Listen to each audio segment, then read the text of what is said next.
கர்த்தருடைய பரிசுத்த நாமத்துக்கு மகிமை உண்டாவதாக. இந்த ஊழிய கூடியில வந்திருக்கிற ஊழியர்களுக்கு யாவருக்கும் என்னுடைய ஊழியத்தின் சார்பாகவும் எங்களுடைய குடும்பத்தின் சார்பாகவும் இயேசு நாமத்தில் நன்றி தெரிவித்துக் கொள்கிறேன். இந்த நாள் என் அழைத்த அருமையான ஊழியருக்கும் இயேசு நாமத்தில் நன்றி தெரிவித்துக் கொள்கிறேன். அல்லேலூயா. இந்த நாளில் கூட நம் தேவனுடைய வார்த்தையை கேட்க போகிறோம். ஆரம்ப ஜபமாக என்னுடைய மனையை வந்து செவிப்பார்கள். ஹல்லேலூயா. இதெல்லாம் பார்க்கறதுல ரொம்ப சந்தோஷமா இருக்குது. ஏன்னா நான் வீட்டுல சிக்கா இருந்தப்போ அநேக ஊழியர்கள் வந்து எனக்கு ஜெபம் பண்ணாங்க. அவங்கெல்லாம் எனக்கு யாரும் நல்லா தெரியாது. அதனால இன்னைக்கு உங்களெல்லாம் பார்க்கும்போது அவங்களாம் நான் நினைச்சவங்களுக்கு ஆண்டவருக்கு நன்றி சொல்றேன். ஹல்லேலூயா. உங்களோட ஊழியக்காரர் ஜெபத்தினால தான் இன்னைக்கு நான் ஜீவனோடு இருக்கிறேன். ஹல்லேலூயா. ஏன்னா எனக்கு அந்த ஊழியக்கெல்லாம் யாருன்னே தெரியாது. ஆண்டவங்களை பார்க்க ஆண்டவருக்கு செய்தது அவருக்கு ரொம்ப நன்றி. உங்களுக்கு நன்றி. வந்திருக்கிற ஒவ்வொரு குடும்பமா அவங்களை வாழ்த்துக்கிறோம்.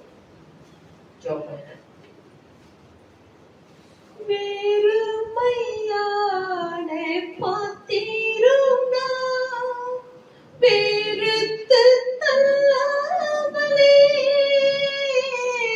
நீரம்பி வழியும் பாத்திரமா விளங்க செய்யுமே. வெறுமையான பாத்திரம் நான் வெறுத்து தள்ளாமலே நீரம்பி வழியும் பாத்திரமோ விளங்க செய்யுமே. விதத்தில் காணும் பாத்திரமெல்லாம் இயேசுவை போற்றிடுதே.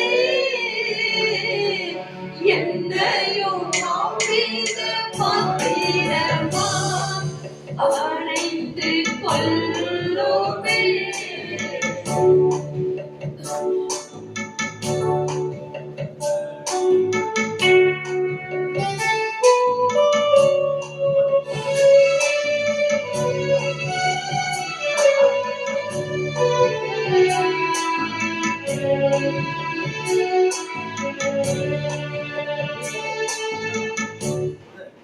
ஸ்தோத்திரையா. ரொம்ப நன்றியோடு நாங்கள் நன்றியோடு ஸ்தோத்திரிக்கிறையா. இம்மட்டுமா எங்களை ஆண்டவரே இந்த நவம்பர் மாதம் இசப்பா இந்த 14ஆம் தேதி அப்பா எங்களை ஒன்று கூட்டி உம்முடைய ஊழியர்களாக எங்களை ஒன்று கூட்டி உம்மை நோக்கி பார்க்க இந்த ஸ்தலத்தை எங்களை கொடுத்தீங்களே நன்றியோடு ஸ்தோத்திரிக்கிறோம். அப்பா இதை ஏற்படுத்தின அருமையான ஆண்டவரே ஊழியருக்காக அவர் மனைவி பிள்ளைகளுக்காக நன்றி சொல்கிறையா. ஸ்தோத்திரம். இந்த நாள்ல வந்திருக்கிற ஒவ்வொரு ஊழியரையும் அவர் குடும்பங்களையும் அப்பா அவர் ஊழியர்களையும் நீங்க பொறுப்பெடுத்து நடத்தி கொண்டு இதுவரை நடத்தினீங்க. நன்றி இயேசுப்பா. அப்பா நீங்க சொன்னீங்களே பிதாவானவர் உங்க ஊழியக்காரனை கனப்படுத்த சொல்லுங்க. அப்பா நீங்க ஒவ்வொரு கனப்படுத்தி இந்த நாள்ல கொண்டு வந்ததுக்காக நன்றியோடு ஸ்தோத்திரிக்கிறோம். இந்த நாள்ல வர தடைப்பட்டவர்களுக்காக நாங்கள் ஜெபிக்கிறோம். என் தேவன் அடுத்த மாதம் எல்லாரும் வந்து சேர்ந்து கொள்ள நீ கிருபை தாங்கப்பா. உங்களுக்கு ஸ்தோத்திரம். இந்த நாள்ல வந்திருக்கிற ஒவ்வொரு பிள்ளைகளுக்காக நன்றி சொல்கிறோம். அப்பா கர்த்தருக்கு பயப்படுதல திட நம்பிக்கை அவங்க பிள்ளைகளுக்கு நான் அடைக்கலம் சொல்லிங்கப்பா. இந்த நாள்ல வந்திருக்கிறாங்க ஒவ்வொரு உமக்கு பயந்து திட நம்பிக்கையோடு ஊழியத்திலும் வீட்டில் வாழ்க்கையில கூட அப்பா ஸ்தோத்திரம். குடும்ப வாழ்க்கையிலும் பொதுவான வாழ்க்கையிலும் தனிப்பட்ட வாழ்க்கையிலும் நாங்கள் திட நம்பிக்கையோடு ஓட எங்களுக்கு ஒவ்வொருக்கும் கிருபை தாங்கப்பா. ஸ்தோத்திரம். நாங்கள் விசுவாசத்தோடு ஓடணும்ப்பா. இந்த கடைசி நாட்களே சத்துரு எங்களை அணுகாதபடி இந்த ஊழியத்தின் பாதையிலே விசுவாசத்தோடு ஓட இன்னும் கிருபை தரும்படி கர்த்தரை ஒப்பு கொடுத்து ஜெபிக்கிறேன். வருகிற அப்பா ஸ்தோத்திரம். புதிய வருஷத்துல அப்பா ஸ்தோத்திரம் நாங்கள் ஆயத்தமாக எங்கள் ஒவ்வொரு ஆண்டவரே இந்த மாசம் வருடத்தின் கடைசி நாட்களிலே நாங்கள் பாதத்தில் அமர்ந்து அதிக நேரங்களை உமக்கென்று அர்ப்பணிக்க நீ கிருபை தாங்கப்பா. ஸ்தோத்திரம் ஸ்தோத்திரம். இந்த வருடமெல்லாம் காத்த தேவனுக்கு நன்றி சொல்லி ஆண்டவரே வருகிற வருடத்தை நீர் நடத்தும்படி உங்களுடைய ஆளுகைக்கு எங்களை ஒப்பு கொடுக்கும்படி நாங்கள் ஜெபிக்க எங்களுக்கு கிருபை தரும்படி எங்களுக்கு ஒவ்வொருக்கும் அந்த கிருபைகளை தாங்கப்பா. உமக்கு ஸ்தோத்திரம் உமக்கு ஸ்தோத்திரம். இந்த நாள்ல வந்திருக்கிற ஒவ்வொரு நாங்கள் ஆசீர்வதிக்கிறோம். செய்தியை நீர் பேசுங்கப்பா. வார்த்தையோடு நீங்க பேசுங்க. வார்த்தை உங்களுடைய வார்த்தைகளை தாங்கப்பா. வார்த்தை பட்டயம் போன்றதுன்னு சொல்லி வாசிக்கிறோம். வார்த்தை அக்கினி சொல்லி நாங்கள் வாசிக்கிறோம். அந்த அக்கினியான வார்த்தைகள் விருதுகளை தொடட்டும் சுவாமி. தொட்டு நீங்க பேசுங்க, நாங்க கேட்கணும் அப்பா. அப்பா நீ பொறுப்பெடுக்க வழிநடத்தும். பேசுகிற சோகனை பொறுப்பெடுக்க வழிநடத்துங்க. புதிய நமக்கு ஒரு கெடுக்கிறது ஜீவனோட நல்ல தகப்பனே. ஆமென். அல்லேலூயா. ஜாமக்காரன் வருகிறான் என்ற ஒரு பாடலை நாம் பாட போகிறோம். சத்திய வேத ஆராய்ச்சி வித்தியாசாலையிலிருந்து ஆவியானவர் எங்களோடு இந்த பாடலை கொடுத்திருக்கிறார். அல்லேலூயா. கரங்களை தட்டி உற்சாகமா நாம் பாட போகிறோம். அல்லேலூயா. ஜாமக்காரன் வருகிறான், விழித்திடு விழித்திடு, மூன்றாம் ஜாமம் வந்தது, ஜெபித்திடு ஜெபித்திடு. ஜாமக்காரன் வருகிறான், விழித்திடு விழித்திடு, மூன்றாம் ஜாமம் வந்தது, ஜெபித்திடு ஜெபித்திடு. பரிசுத்த வசனத்தை தேடி நீயோ வாசி, படித்ததை மறவாமல் கருத்துடன் தியானி. பரிசுத்த வசனத்தை தேடி நீயோ வாசி, படித்ததை மறவாமல் கருத்துடன் தியானி. வார்த்தைகள் வல்லமையாய் ஞானமாய் பேசுங்க, பாதைகள் வராது நம்பிக்கையே சாட்சி. வார்த்தைகள் வல்லமையாய் ஞானமாய் பேசுங்க, பாதைகள் வராது நம்பிக்கையே சாட்சி. நாமக்காரன் வருகிறான், விழித்திடு விழித்திடு, மூன்றாம் ஜாமம் வந்தது, ஜெபித்திடு ஜெபித்திடு. ஜெப ஆவி உலகத்தில் மழையாய் பெய்யணும், உலகத்தை ரட்சிக்கும் அக்கினி இறங்கணும். ஜெப ஆவி உலகத்தில் மழையாய் பெய்யணும், உலகத்தை ரட்சிக்கும் அக்கினி இறங்கணும். ஜெபம் செய்ய வீரர்கள் சபையில் எழும்பணும், ஜெயம் பெற்ற ஸ்திரீகளோ முழங்காலில் நிற்கணும். ஜெபம் செய்ய வீரர்கள் சபையில் எழும்பணும், ஜெயம் பெற்ற ஸ்திரீகளும் முழங்காலில் நிற்கணும். நாமக்காரன் வருகிறான், விழித்திடு விழித்திடு, மூன்றாம் நாமம் வந்தது, ஜெபித்திடு ஜெபித்திடு. யுத்த வீரன் கைகளில் சிலுவை கொடி தெரியது, சீடர் பாடம் சங்கீதம் இமயத்தில் கேட்கிறது. யுத்த வீரன் கைகளில் சிலுவை கொடி தெரியது, சீடர் பாடம் சங்கீதம் இமயத்தில் கேட்கிறது. சமாதான சுவிசேஷ ஆதரற்றை அணிந்தது, ஆவியே பட்டயமே அணி அணியாய் புறப்படு.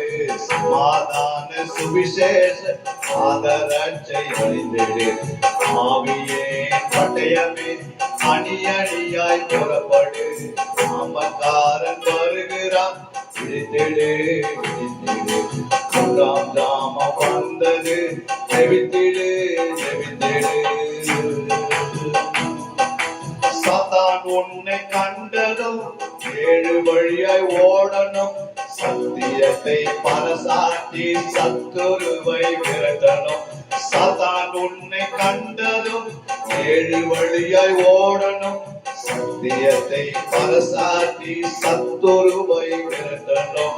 அதிகாலை ஜபத்தினால் ஆசீர்வாதம் புரிந்திரு, மணவாள இயேசு கிறிஸ்து வருகிறார் காத்திரு. அதிகாலை ஜபத்தினால் ஆசீர்வாதம் புரிந்திரு, மணவாள இயேசு கிறிஸ்து வருகிறார் காத்திரு.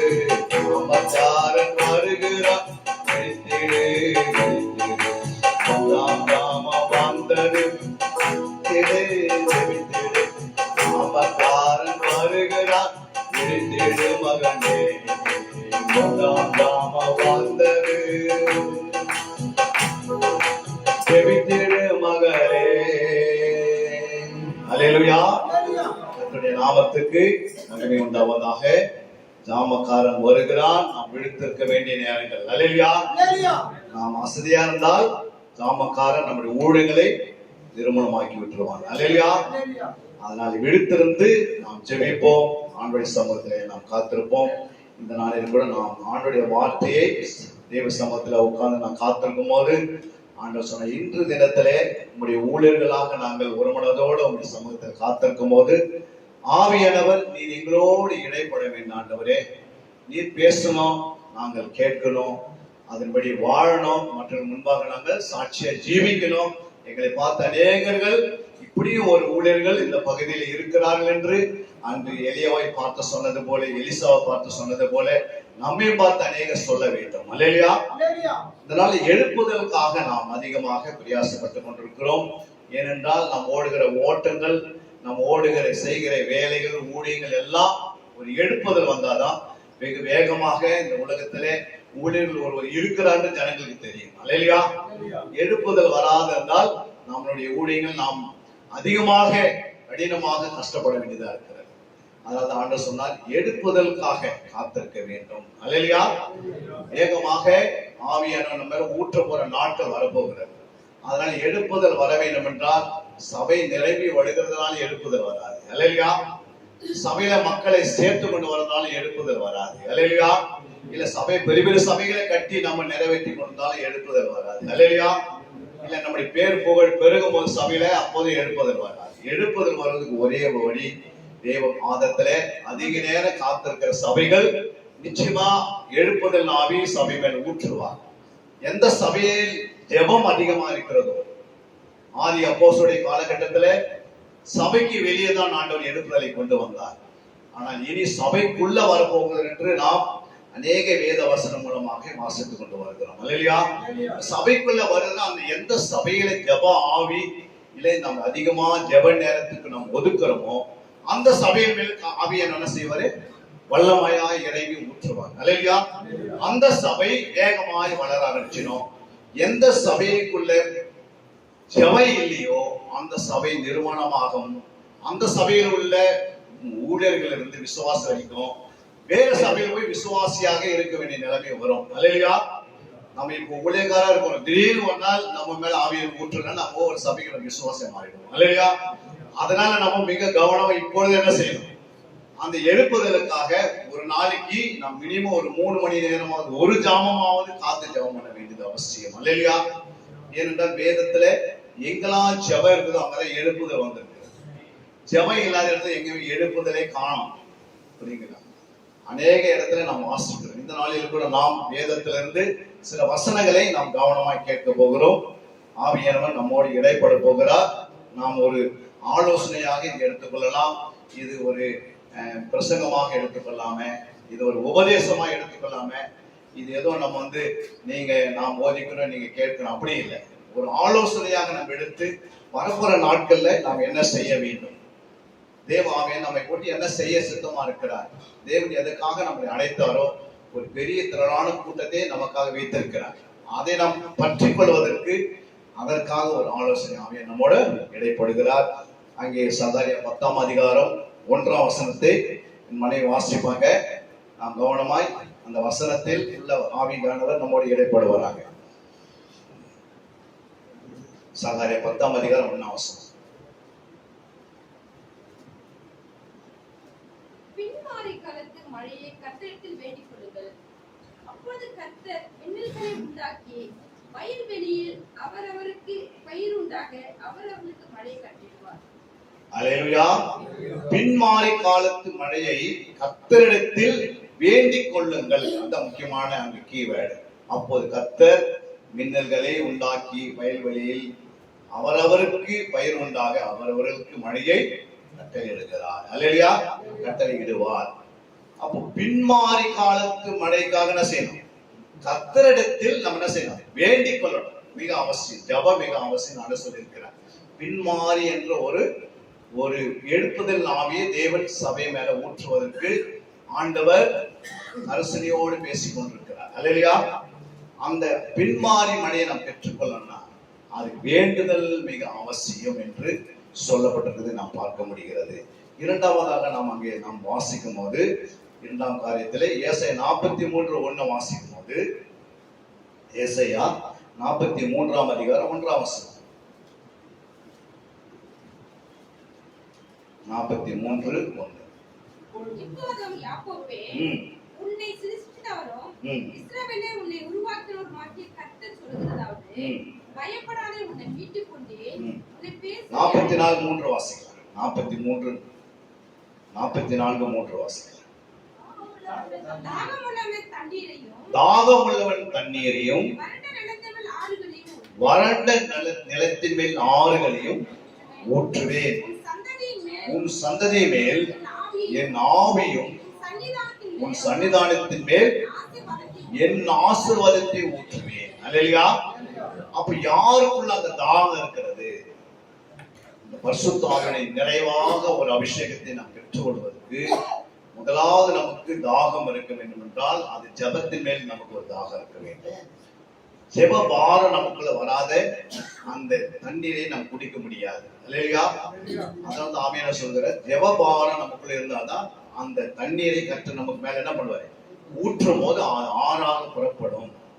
அப்போ ஆவியானவர் கடைசி நாட்களிலே சபைகளை பார்த்து என்ன சொல்லுகிறார் என்றால், தாகம் உள்ள மேல் நான் என்ன பண்ண போறேன்? ஊற்றும் போகிறேன். ஏன்னா ஜெபம் என்பது தேவனுக்கு நமக்கு உண்டாகிற ஒரு உறவு.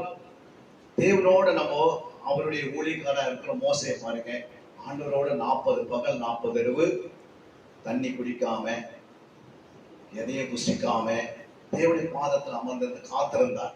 ஏன்னா 6 லட்சம் புருஷர்களை கொண்டு வர வேண்டும். அப்போ அவர்களை நடத்தணும்னா அதுக்கேற்ற ஒரு அபிஷேகம் இல்லை அப்படின்னா அவங்களை வழிநடத்த முடியாது. நம்ம 10 பேரை வைத்துக் கொண்டு அந்த 10 பேர்கிட்ட நம்ம ஆரணியில் எவ்வளவு கடினமா இருக்கு. ஆனா அபிஷேகம் நிறைவு இருந்தால் தான் ஜனங்களை வழிநடத்த முடியும், சரியான ஆலோசனை கொடுக்க முடியும், அவர்களை சரியான நித்திய ஜீவன்களை வழிநடத்துறதுக்கு வழிவசனம் திறப்பார். அப்ப அபிஷேகம் என்பது நம்ம நினைக்கிற மாதிரி எங்க போய் நம்ம வாயின் வரதுன்னா வாயின் வந்துடலாம் காசு. ஆனா அபிஷேகம் எங்க இருக்குது அப்படின்னா அது ஒரு ஜெபத்துக்குள்ள உட்கார வச்சுட்டாரு. இல்லையா? அந்த ஜெப நேரத்தை நம்ம பயன்படுத்தினா நிச்சயமான செய்வாரு. ஒரு எழுப்புதலை கர்த்தர் சபைக்குள்ளதான் கொண்டு வர போகிறார். அதனால ஒரு சபையில எழுப்புதல் வருது, 4 சபையில வராது அப்படின்னா கிடையாது. நம்ம எந்த சபையில ஜெபிக்கிறோம் அந்த சபைக்குள்ளதான் எழுப்புதல் வரும். அதனால ஆண்டவர் பழைய ஏற்பாட்டில நம்ம ஆதி அப்போஸ்தலருடைய காலகட்டத்துல அவங்க பொதுவா ஜெபம் பண்ணதுனால அவங்க மேல ஆண்டவர் 120 மேல ஆண்டவர் ஊற்றினார். ஆனா அன்னைக்கு சபைக்கு வெளியே இந்த வேலையை செய்து கொண்டிருந்தார். ஆனா இன்னைக்கு ஆண்டவர் அவங்களுக்கு ஆத்மா கொடுத்திருக்கிறாரு. அவங்கள வைத்து நம்ம என்ன செய்யணும்? அந்த ஜெப பாரத்தை, ஜெப தாகத்தை, ஜெபத்து மேல ஒரு வாஞ்சி, ஜெபத்து மேல ஒரு வைராக்கி, ஜெபத்து மேல ஒரு பசிதாகம், ஜெபத்து மேல நமக்கு ஒரு அதாவது என்ன சொல்றது, ஒரு வாஞ்சியை உண்டாக்கி ஜனங்கள் என்ன செய்யணும்? அதிகமாக ஜெபத்துல வழிநடத்தணும் இந்த காலகட்டத்தில். ஏன்னா ஜெபம் இல்லை அப்படின்னா அந்த அபிஷேகம் வேற எங்க போயிடும். அது பெற்றுக்கொள்ளலன்னா என்ன பண்ண முடியாது? ஆந்த மக்களை நம்ம பார்க்கவே முடியாது. இப்ப நம்ம பார்க்கிற உலகம் எங்க ரட்சிக்கப்படணும். ஆண்டவர் அதை எதிர்பார்க்கறதுக்காக நம்ம மேல ஆவியை ஊற்று போகிறார். அந்த ஆவிக்காக தான் நம்ம என்ன செய்யறோம்?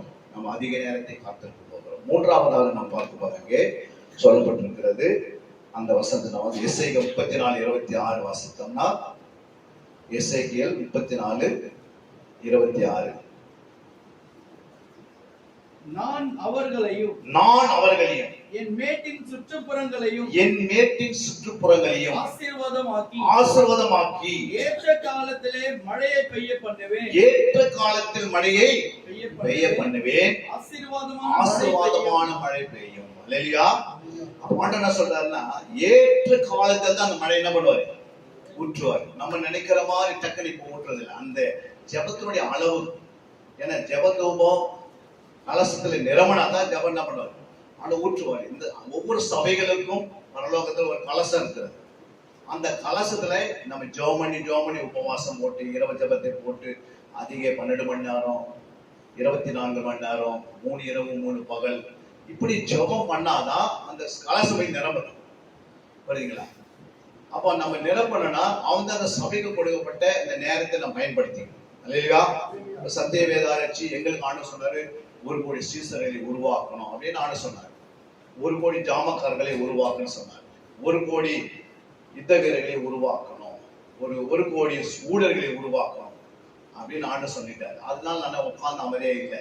அப்ப என்ன ஆண்டவர் செய்யணும்னு ஆண்டவரை கேட்கும் போது ஆண்டவர் சொன்னாரு, வேதத்துல என்னென்ன ஜபங்கள் இருக்கிறதோ அத்தனை ஜபத்தை என்ன செய்ய வேண்டியது அவசியம். அப்பதான் நாங்க என்ன பண்ணோம், 2011 ஆண்டோடைய பாதத்துல போய் 72 மணி நேரம் முதல் செய்தோம். 2011 ஆரம்பித்தோம்.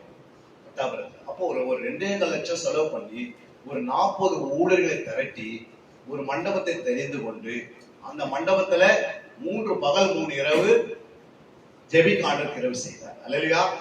அப்பதான் எனக்கு அந்த ஜெபம் பண்ணும்போது ஜாமக்காரன் எனக்கு தெரியும், யுத்த வீரன்னா என்ன தெரியும், சீடன்னா தெரியும். அதுக்கு முன்னாடி எனக்கு என்ன தெரியாதுன்னா, எங்காவது யாராவது சர்ச்சில் கூப்பிட்டானா போய் ஜெபம் பண்ணிட்டு வர வேண்டியது, ஒரு மெசேஜ் கொடுத்துட்டு வர வேண்டியது, இதுதான் என் வேலை இருந்தது. அது பிறகு உன்னை எதுக்காக அழைச்சேன், நீ 2 பிள்ளைகளை இழந்த, ஆனா என்கிட்ட என்ன கேட்ட, நீ ஊழியம் செய்யணும்னு என்கிட்ட கேட்ட. நான் உன்னை ஊழியத்துக்காக அழைச்சேன், என்ன ஊழியம் செய்யணும்னு நான் உனக்கு சொல்லுவேன் அப்படின்னு ஏற்ற நேரத்தில் நான் விடப்பட அந்த ஊழியத்தை வெளிப்படுத்தினார். அப்ப ஆண்டு 21 ஊழிகளை கொடுத்தார். அப்ப அந்த 21 ஊழிகளை நீங்க தமிழ்நாண்டவர் அப்படின்னு கேட்கணும். அப்ப நான் என்னைக்கு என்ன ஆண்டவர் அழைச்சார், அன்னைக்கு எனக்கு பைபிள் வாசிக்க தெரியாது, ஜெர்மன தெரியாது, புரியுங்களா, இதெல்லாம் எனக்கு சுத்தமா தெரியாது. அப்ப ஆண்டவர் செய்தாரு, 9 வரங்களில ஒரு வரம் இருக்கிறது, ஞானத்தை போதிக்கிற வசனத்தினால். நாங்க 3 பகல் 3 இரவு அந்த ஜபத்தை வைக்கிறதுக்கு முன்னாடி நான் என் மனை கூடி ஜெபித்த வீட்டுல. அப்பதான் ஆண்டவர் செய்தாரு, அந்த அபிஷேகத்தை கர்த்தர் மேல ஊற்றினார். அந்த அபிஷேகம் மேல இருக்குதுன்னு இதே நம்முடைய திருவள்ளூர் மாவட்டத்துல திருநூறு பகுதியில ஏசிய சபையில அருமையான அந்த ஐயா அவர்கள் எனக்கு என்ன பண்ணாரு, உங்க மேல அந்த அபிஷேகம் இருக்குதுன்னு அவர் தான் சொன்னார், தவிர எனக்கு தெரியாது என் மேல என்ன அபிஷேகம். நான் ஏதோ பைபிள் கிளாஸ் படிக்கிறேன், அதனால நான் வசனத்தை வாசிக்கிறேன் அப்படின்னு நான் நினைச்சிட்டேன். அதனால வெளிப்பாடு கிடையாது நான் நினைச்சேன். ஆக்சுவலா தான் எனக்கு தெரிஞ்சது அந்த அபிஷேகம் தான் நம்மளுக்கு. நீ படிக்கிறதுனால இல்ல, என் அபிஷேகமும் அந்த வேலை செய்யுது அந்த ஊழியக்காரங்களும் தான் நான் தெரிஞ்சுக்கணும் தவிர. அதனால 2வது ஊழியம் ஒரு ஊழியக்காரி எனக்கு மெட்னப்பள்ளியில பேர் சொல்லி கூப்பிட்டாங்க. போதகர் ஐயா அப்படின்னு சொன்னாரு, நான் மேய்ப்புறன்னு எனக்கு கூப்பிடல, கூப்பிட்டு சில ஜெபங்களை கொடுத்தாரு, அந்த ஜெபத்தை செய்ய. அப்போ போதகர்னா டீச்சரு, மேய்ப்பர் என்றால் பாஸ்டர் அப்படின்னு ஆண்டவர் வெளிப்படுத்தினார். 3வது பட்டாபுரம் பகுதியில தந்தை பகுதியில அங்க ஒரு இடத்துல குழுக்கள் ஜெபம் பண்றாங்க. அப்பதான் ஆண்டவர் என்ன பண்ணாரு, அந்த ஜெப குழுல நான் போய் வாசல்ல நிற்கும் போது அந்த ஐயாவை நீங்க எஸ்ரா போய் எடுத்து பயன்படுத்துங்க அப்படின்னு. அப்பதான் எனக்கு தெரிஞ்சது, நான் படிச்சதுக்கெல்லாம் எதுக்குன்னா காரணம், ஆண்டவர் ஒரு வேத பண்டிதராக இந்த பகுதியில கர்த்தர் உருவாக்கி கொண்டு வருகிறார். இன்னைக்கு 7000 பேர் உருவாக்கப்பட்டிருக்கிறாங்க. அல்லேலூயா. அது யாரு காரணம், நான் இல்லை, அபிஷேகம். அல்லேலூயா. அந்த அபிஷேகம் ஒவ்வொரு வேலையும் கர்த்தர் என்ன பண்ண ஊற்றுகிறார். நம்ம அதை அறியாம போகும்போது அந்த அபிஷேகம் வேலை செய்யும். அல்லேலூயா. உங்க கையில இருக்கிற 1 கோடி ரூபாய் பேங்க்ல ஒன்று போட்டு இருக்கிறாங்க, நீ போய் பேங்க்ல போய் செக் பண்ணி பார்க்கல அப்படின்னா அந்த 1 கோடி பேங்க்ல தான் இருக்கு, உன் பேர்ல தான் இருக்கும். ஆனா அதை நம்ம என்ன பண்ணல, கண்ணுக்கு நம்ம தெரியாதே அதை மறைஞ்சிடுது. அது மாதிரி அபிஷேகம் நம்ம ஊற்றப்பட்டு இருக்கும். நம்ம ஜெபிக்கும் போது அது பொங்கி வெளியே வருது. அல்லேலூயா. அப்ப ஜெபிக்க தான் அந்த அபிஷேகம் வெளியே வருது, அவரு ஜெபிக்காத போது வரதில்லை. அதாவது ஆண்டவர் சொன்னாரு, அப்போஸ்தலர் 1ஆம் அதிகாரத்துல நம்ம வாசிக்கும் போது 14ஆம் வசனத்துல வாசிக்கலாம். அந்த வசனத்தை அப்போஸ்தலர் 1:14.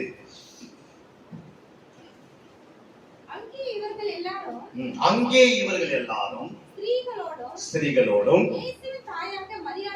இயேசுவின் தாயாக மரியாளோடும் அவரோடு சகோதரர்கள் கூட ஒருமனப்பட்டு ஜெபத்திலும் வேண்டுதலில் தரித்திருந்தார்கள். இதுதான் அவங்க செய்தாங்க, வேற எதுவும் செய்யல. எல்லாம் ஒன்றா கூடி. இப்ப நம்ம சபையில 10 பேர் இருக்கலாம், 20 பேர் இருக்கலாம், 30 பேர் இருக்கலாம். ஆனா நம்ம எல்லாம் ஒரு மனதோடு அங்க இருக்கணும். ஃபர்ஸ்ட் ஒரு மனம் கேட்கிறார். அல்லேலூயா.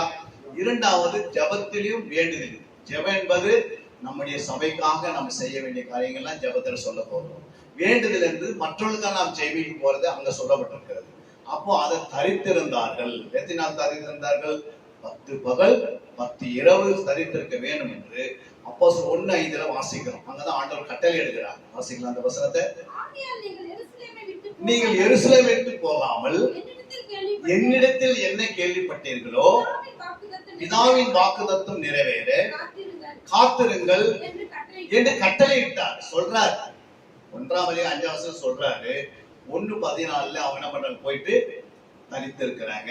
1:15 நாம் வாசிக்கும் போது அந்நாட்களிலே சீசர்களில் ஏறக்குறைய 120 பேர் கூடியிருந்த போது அவர் நடுவிலே பேதுரு எழும்பி, சகோதரரே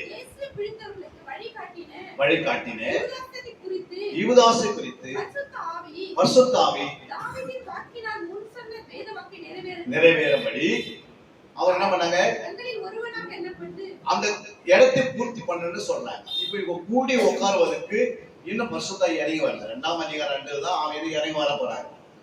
அவங்க காத்திருக்கிறாங்க. எப்படி காத்திருந்தாங்க? அவங்களும் ஜெபாவியே ஒரு பரிசுத்தாய் பெற்றுக்கொண்டுதான் காத்திருந்தாங்க. எப்படி பரிசுத்தாய் பெற்றுக்கொண்டாங்கன்னா, யோவான் 20ஆம் அதிகாரம் 21ஆம் வசனம் வாசிக்கும் போது, இயேசு மறுபடியும் அவர்களை நோக்கி உங்களுக்கு சமாதானம் உண்டாவதாக பிதா என்னை அனுப்பினது போல அனுப்புகிறேன் என்று சொல்லி அவர்கள் மேல் ஊதி பரிசுத்தாய் பெற்றுக் கொள்ளுங்க. அங்கதான் ஆண்டவர் மரித்து உயிர்த்தேன் இவங்க என்ன பண்றாரு, அந்த 40 நாள் ஆரம்ப ஃபர்ஸ்ட் நாள்ல அவங்க பரிசுத்தாய் ஊதிடுறாரு. எதுக்கு ஊதுறாருன்னா, இவங்க எங்க ஊதனை பிறகு கூட அவங்க என்ன பண்ணாங்க, மறுபடியும் வலையை ஓடினாங்க. நம்ம கூட பரிசுத்தாய் வந்திருக்கும், மற்ற நம்ம வேலையை விட்டுட்டு ஓடிஞ்சு விட்டுருக்கும், நம்ம அங்கங்க ஓட ஆரம்பிச்சிடும். நம்ம ஆவியாளர் இருக்கிறார், அவர் தான் நம்மளை கொண்டு வந்தாரு. ஆனா விசேஷ ஒரு காரியத்துக்கு ஆண்டவர் நம்ம மேல ஊட்டப்பட்டிருக்கோம். அந்த காரியத்தை நம்ம அறிந்து கொள்வதற்கு உட்கார வேண்டியது அவசியமா இருக்கிறது. அல்லேலூயா. இப்படி நாங்க 2011 முதல் ஜெபத்தை ஆரம்பித்தோம். 2வது ஆண்டவர் சொன்னாரு, எப்படி 7 பகல் 7 இரவு என்று வேதத்துல 2 இடத்துல ஜெபம் பண்ணியிருக்கு. அந்த 7 பகல் 7 இரவு நாங்க விஜி செல்வராஜ் சொன்னோம். அங்க போயிட்டு 7 பகல் 7 இரவு ஜெபம் பண்ணுவதற்கு கிட்டத்தட்ட அங்க ஒரு 1.5 லட்சத்துக்கு ஒரு ரூம் எடுத்து, அதுக்கு பிறகு அங்க என்ன செய்த ஜெபத்தை ஆரம்பித்தோம். அல்லேலூயா. கிட்டத்தட்ட ஒரு 4 லட்சம் செலவு பண்ண ஆண்டு உதவி செய்துதான் அந்த ஜெபத்தை நடத்திருக்கு. அல்லேலூயா. அது பிறகு நாங்க என்ன செய்தோம், 10 பகல் 10 இரவு இந்த அப்போஸ்தலர் ஜெபம் பண்ணாங்க.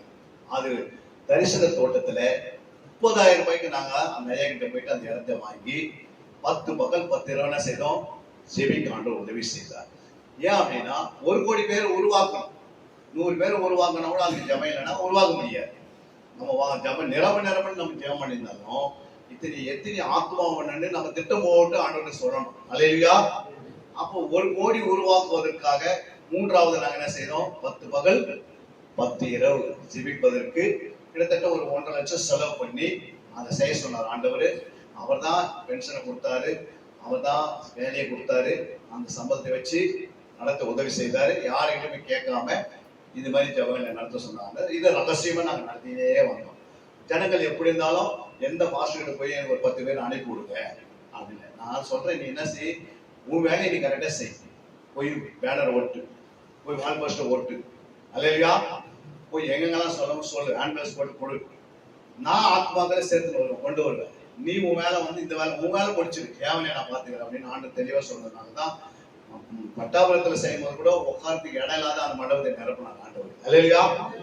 அதே போல 7 இரவு 7 பகல்ல நாங்க பார்த்தோம். அங்கேயும் அந்த விஜி செல்வராஜோடைய அந்த இடத்துல அந்த கூடாரத்துக்குள்ள ஆண்டவர் நிரம்பி வடிவத்துக்கு உதவி செய்தார். அதே தரிசன தோட்டத்திலே நாங்க ஜெபிக்கும் போது 10 நாளும் எங்கெங்கோ ஜனங்கள் என்ன பண்ணாங்க புரியுங்களா, நைட்டு 1 மணிக்கெல்லாம் ஜனங்க நிரம்பினாங்க. புரியுங்களா. அந்த ஜபத்தை அங்க செய்வதற்கு பக்கத்து ஊர்லாம் என்ன பண்ணாங்க, நான் பேனர் வச்சிருந்தோம். அந்த பேனர்லாம் அவங்க என்ன பண்ணிட்டாங்க, கொண்டு நைட்டோட நைட்டு எங்க கிட்ட வச்சுட்டு போயிட்டாங்க. அல்லேலூயா. அவன் என்ன சொல்றான், பேனரு நீங்க வச்சுட்டு போனீங்க, ஓகே, நீங்க வச்சுட்டு போனனாலே இந்த ஊரே தூங்கல அப்படின்னா அதிர்ந்து ஊர் அப்படின்றாங்க. ஜபன் ஒரு இடத்தை அசை உண்டாக்கு. அப்போ 4 வாசிக்கும் ஜெபிக்கிற இடத்துல அதே உண்டாக வைத்தார் ஆண்டவர். அவங்களே என்ன பேனர் தூக்கி உள்ள வைக்கிற சொன்னோம். அப்புறம் எங்கெங்கெல்லாம் பேனர் நான் மாட்டியிருந்தோமோ அங்கெல்லாம் எங்க 2 கண்ணுகளை, எங்க 2 பேருடைய கண்ணை மட்டும் அங்க இருந்து எடுத்துட்டாங்க. மீதி எல்லா ஊழியக்காரங்க இருக்கிறாங்க, எங்களை மட்டும் கண்ணை கட் பண்ணி எடுத்துட்டாங்க அந்த ஊரார் சேர்ந்து. இருந்தாலும் பரவாயில்ல, கண்ணு படத்தை தானே எடுத்தாங்க அப்படின்னு நாங்க என்ன பண்ணிட்டோம், ஜெபித்தினே இருந்த 10 நாள் நல்ல மாதிரி முடிச்சு. அது பிறகு ஆண்டவர் சொன்னாரு, நீ தானியேலுடைய ஜெபத்தை என்ன செய்யும் 9ஆம் அதிகாரத்தில் 2ஆம் வசனத்துல சொல்லப்பட்டிருக்கிறது.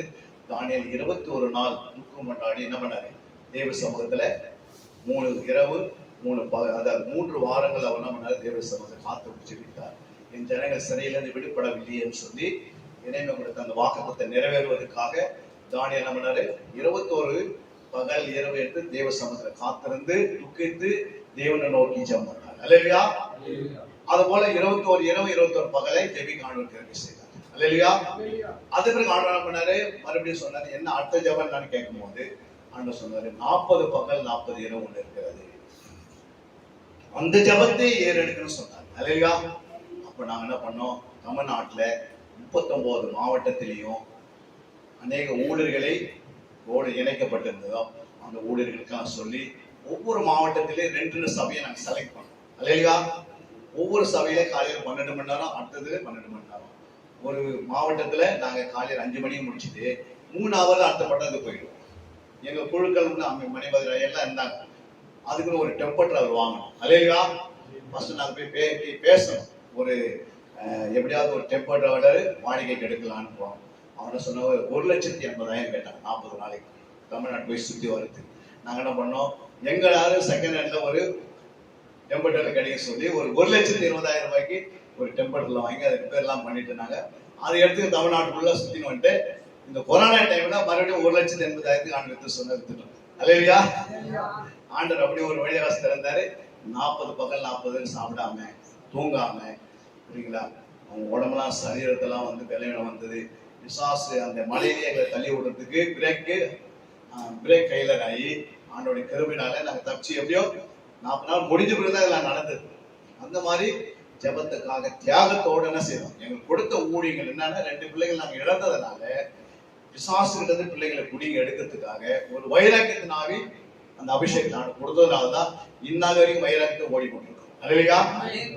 மரண சந்திக்கிறதுக்கு முன்னாடி இதெல்லாம் நிறைவேற்றி தருவாருன்னு நைட்ல கங்கணம் கட்டி 12 மணிக்கு மேல தான் தூங்குறது. 12 மணி வரைக்கும் முழங்கால நிக்கிறோம். ஏன் நிக்கணும், நடு ராத்திரி தான் பிசாசு எழுப்பி வரா. சரிங்களா. எல்லா இடத்துலும் மந்திரவாதிகளே போன இது செய்யறோம். நிறைய மந்திரவாதி ரசிக்கப்படும். அவனை கேட்டா 12 மணிக்கு நாங்க உட்காடுறோம். சரிங்களா. அப்ப 12 மணிக்கு நம்ம ஊழியக்காரனா செய்யணும். தேவ சமத்துல முழங்கால் பண்ணிட்டு காத்திருந்தாதான் தேவன் சபை மேல கிருபையா இறங்குவார். அல்லேலூயா. இல்லைன்னா அவன் கலை விதைக்கு போயிடுவான். அதிகாலை எழுந்து பார்த்தா சபைக்கு வராது சர்ச்சை. அப்ப கலை விதைக்கு முன்னாடி நம்ம அவனை கட்டி ஜெபிக்க வேண்டியது அவசியம் சொன்னாரு. இப்படி 40 பகல் 40 இரவு ஜெபித்தோம். இப்போது ஆண்டவர் நிறைய வழிவசை திறந்து ஒரிசா பட்டணத்துல, ராஜஸ்தான்ல, மத்திய பிரதேசல, பஞ்சாப்ல மற்றும் பல மகாராஷ்டிரால பல இடங்களிலே 71 மணி நேரம் துறை நடத்தி கொண்டு போய் எல்லா இடத்துலயும் என்ன செய்யறோம், வேலை செய்து கொண்டே ஆண்டோடைய பாதத்துல இன்னும் ரிட்டைர்மெண்ட் ஆகல. அடுத்த மாசம் தான் பிப்ரவரி மாசம் தான் எங்களுக்கு ரிட்டைர்மெண்ட். அல்லேலூயா. இன்னும் 3 மாசம் இருக்கிறது. அதனால இதுவரைக்கும் இவ்வளவு ஊழியர் செய்வதற்கு ஒரு பக்கம் டியூட்டி, ஒரு பக்கம் குடும்பம், ஒரு பக்கம் ஊழியம், இது 3ஐயும் கத்தனை பண்ணது பேலன்ஸ் பண்ணி எங்களை நடத்தி வைத்தார். அல்லேலூயா. வேலை ஸ்தலத்துல அதிகாரிகளுடைய கண்ணில் தயவு உண்டாக்கினார். வீடுகள்ல எங்க சொந்த பந்தெல்லாம் கொஞ்சம் அவங்க உதவிகள் கரத்தை நீட்டி எங்களை ஸ்ட்ராங் படுத்தினாங்க. அல்லேலூயா. வீட்லயே நாங்க இந்த காரியங்கள் செய்வதற்கு 40 பகல் 40 இரவு ஜெபம் பண்ணதுனால்தான் இன்ன வரைக்கும் போயிருக்கிறோம். இன்னொரு அபிஷேகத்துக்காக தேடி கொண்டிருக்கிறோம். அந்த அபிஷேகத்துக்காக வந்தாதான் தாவீது மேல ஆண்டவர் 3 ஒரு அபிஷேகம் சொன்னார். அதனால்தான் தாவீதுடைய அவனுடைய ஊழியங்கள் விருத்தி அடைந்தது. அதுக்கு நோக்கம் என்னன்னா நம்மளே ஆண்டவர் ஊற்றுவார். அல்லேலூயா. ஏன்னா நம்ம வெறுமனையா ஓடவே முடியாது. நம்ம முயற்சினால் எதையும் செய்ய முடியாது. நம்ம எவ்வளவுதான் ஆத்மாக்காக ஓடி எப்படியாவது ஆனந்த பொருளை கொடுத்து எப்படியாவது ஆத்மா கொண்டு வர நினைச்சோட வராது. அல்லேலூயா. நீங்க நேற்றுக்கு நைட்டு போயிட்டு ஒரு விசுவாசிக்கு அநேக உதவி செய்து வரீங்க. காலையில பார்த்தா அதுக்கு முன்னாடி சபைக்கு போயிடுது. அல்லேலூயா. ஏன்னா அவங்களுக்கு அது தெரியாது, விசுவாசத்தை வஞ்சத்து கொண்டு போவான். நம்ம அக்கறை பண்ணி அவங்க மேல எல்லாத்துக்கும் உயிரே கொடுக்குற நிலைமைலாம் கூட அவங்க அன்பை புரிஞ்சு கொள்ள முடியாது. அப்போ ஆவியானவர் இருந்தாருன்னா அவனை ஊட்டுனா நீ சொல்லத்துக்கு முன்னாடி ஓடி வந்துருவாங்க. அல்லேலூயா. அப்போ இந்த ஜபங்கள் உங்களுக்காக ஆண்டவர் கொடுக்கப்பட்ட நேரத்தை சபைக்குள்ள இந்த வசனத்தின்படி நீங்க தான் என்ன பண்ணணும், நேரத்தை ஒதுக்கி செபித்தீங்கன்னா நிச்சயமா சபையின் மேலதான் ஆண்டவர் ஊற்றுவார். வெளியே ஊட்டுறது நம்ம ஏன்னா போய் பெற்று கொண்டு வந்துடலாம். வெளியே ஊற்ற போறது கிடையாது. அந்தந்த சபையின் மேலே கர்த்தர் ஆவியான ஊற்ற போறாரு. அப்ப எப்படி எங்க ஊற்றுவாருன்னு எந்தெந்த சபைக்குள்ள ஜெபத்துடைய நிறைவு இருக்கிறதோ அந்த சபையின் மேல காலையில் ஊற்றிடுவார். அதுக்கு பிறகு நீங்க நடந்து போனாலும் அவங்களே கேட்பாங்க ரட்சிக்கு போறதுக்கு என்ன வழி அப்படின்னு அவங்க கேட்பாங்க நம்மள. இப்ப நம்ம கேட்டுக்கிறோம் ஏதாவது நீங்க ரட்சிக்கப்பட போறியா, சுவிசேஷம் அறிவிக்கிற அன்னைக்கு சுவிசேஷம் அறிவிக்கவே தேவையில்லை. அவங்க சொல்லுவாங்க ரட்சிக்கு போறதுக்கு என்ன வழி அப்படின்னு கேட்பாங்க. பிடிச்சு ஞானஸ்தானம் கொடுத்துக்க வேண்டியதுதான். அல்லேலூயா. ஞானஸ்தானம் கொடுத்து உனக்கு டைம் ஆயிடுத்தாரு யாரும் விசாரிக்க முடியாது. ஏன்னா அபிஷேகம் வேலை செய்யும். அது அனல்மூட்டி எழுப்பும் சபைகள். அது வல்லமையான கிரிகளை செய்யும். உன் தேவைகளை பணத்துக்கு யாரையும் போக மாட்டேன். சில நேரத்துல பாத்தீங்கன்னா உங்களுடைய அந்த காணிக்கை பெட்டியில நீ போய் என்னத்துக்கு டைம் இருக்கா, அது பார்க்கவே மாட்டேன். திருநாளும் உங்களுக்கு இந்த செய்தி அந்த பணத்தை வைக்கிறதா இந்த பணத்தை வைக்கிறா ஆவியிலேயே நடத்துறது பயங்கரமா இருக்கும். அதனாலதான் அபிஷேகம் இறங்கின பிறகு 4ஆம் அதிகாரத்தை நம்ம வாசிக்கிறோம். அப்போஸ்தலர் அங்க கடைசி வருஷம் வாசிக்கணும், அவங்களே கொண்டு வந்து பாதத்துல வச்சுட்டு போயிட்டாங்க. வீடு வீடு வச்சு அந்த மாதிரி நிலைமெல்லாம் இருக்கும். அப்போ அதுக்கு நம்ம அதை வாங்குவது கெப்பாசிட்டிக்கு அபிஷேகம் தான் வாங்க முடியும் இல்லையா? அது வாங்குறதுக்கு அப்படி நம்ம வாங்கி தாழ்மையா செலவு பண்ண அபிஷேகம் தாழ்மையா. அதாவது ஆண்டவர் சொல்றாரு, அந்த அபிஷேகத்துக்காக என்ன செய்யுங்க, காத்திருக்கணும். 4ஆவதாக நம்ம அங்க பார்க்கும்போது 4வது வசனத்தை நம்ம வாசிக்கலாங்க. சொல்லப்பட்டிருக்கிறது யாக்கோபு 5ஆம் அதிகாரம் 7ஆம் வசனம். யாக்கோபு 4:5-7 வாசனம். இப்படி இருக்க சகோதரரே, கர்த்தர் வருமளவும் நீடிய பொறுமையாய் இருங்கள். நீடிய பொறுமையா இருங்கள். இதோ பயிரிடுகிறவன் பூமியின் நற்பலனை அடைய வேண்டும் என்று முன்மாரியும் பின்மாரியும் வருமளவும் நீடிய பொறுமையோடு காத்திருக்கிறேன். அல்லேலூயா. சொல்ல கர்த்தர் வருமளவும் நம்ம எப்படி இருக்கணும்? ஒண்ணு நமக்குள்ள வந்து ஊழியர்களுக்குள்ள நீடிய பொறுமை, அவசரமே படக்கூடாது. இந்த காலத்துல அவசரமா நம்ம ஓடணும்னா எங்கனாலும் எதனாலும் நடக்கும். ஏன்னா அந்த மாதிரி நம்ம அவசரம் ஓட வேண்டிய அவசியமே கிடையாது. தேவ சமூகத்துல நீடிய பொறுமையோடு நம்ம இருந்து, 2வது ஆண்டு சொல்ற மறுபடியும் எப்படி கர்த்தர் வருமளவும் என்ன செய்யணுமா, நீடிய பொறுமையோடு என்ன பண்ணணும், நம்ம தேவ சமூகத்துல காத்திருக்கோம். இல்லையா? அப்படிதான் 1:5 காத்திருந்தாரு. அதான் 1:14 அப்போஸ்தலர் காத்திருந்தாங்க. அதான் ஆண்டவர் அளவில்லாமல் தன் ஆவியை ஊற்றி விட்டாங்க. அல்லேலூயா. அது ஆவியை ஊற்றப்படுறதுக்காக தான் நம்ம காத்திருக்க போகிறோம். நமக்கு வந்து கொடுத்த ஊழியம் ஆண்டவர் நமக்கு எதுக்காக அழைச்சாரோ அவர் சம்பந்தம் காத்திருந்தா அவர் எல்லா வேலையும் செய்து முடிச்சிடுவார். நம்ம மனுஷனை நோக்கி யாராவது நமக்கு அதை செய்வாங்க இதை செய்வாங்க சொல்லிட்டு பின்னாடி சுத்தி மாதங்கள் வருடங்களை கணக்கு பண்ணிடுவாங்க.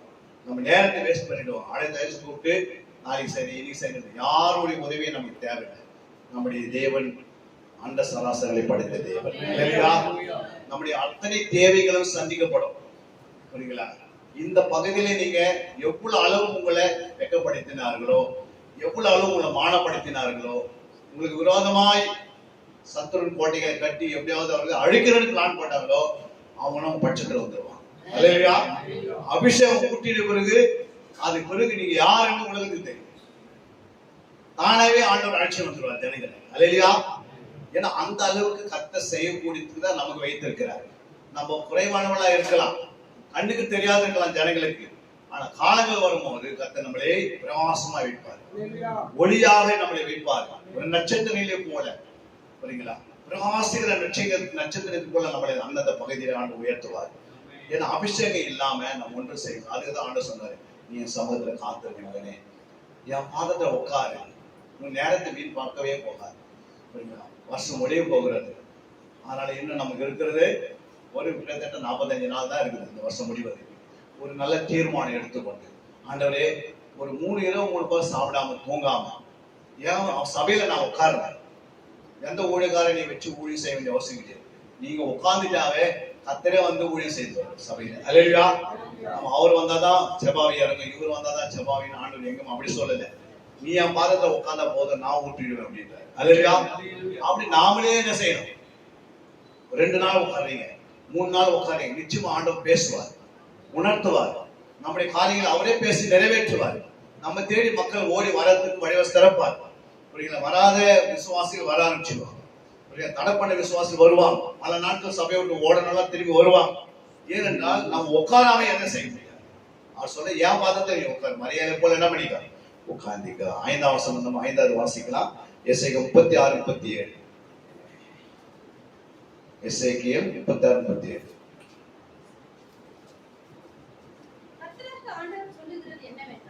என்னவென்றால் இஸ்ரவேல் வம்சத்திற்காக நான் இதை அனுகிரகம் செய்யும்படி அவர்கள் என்னிடத்தில் விண்ணப்பம் பண்ண வேண்டும்.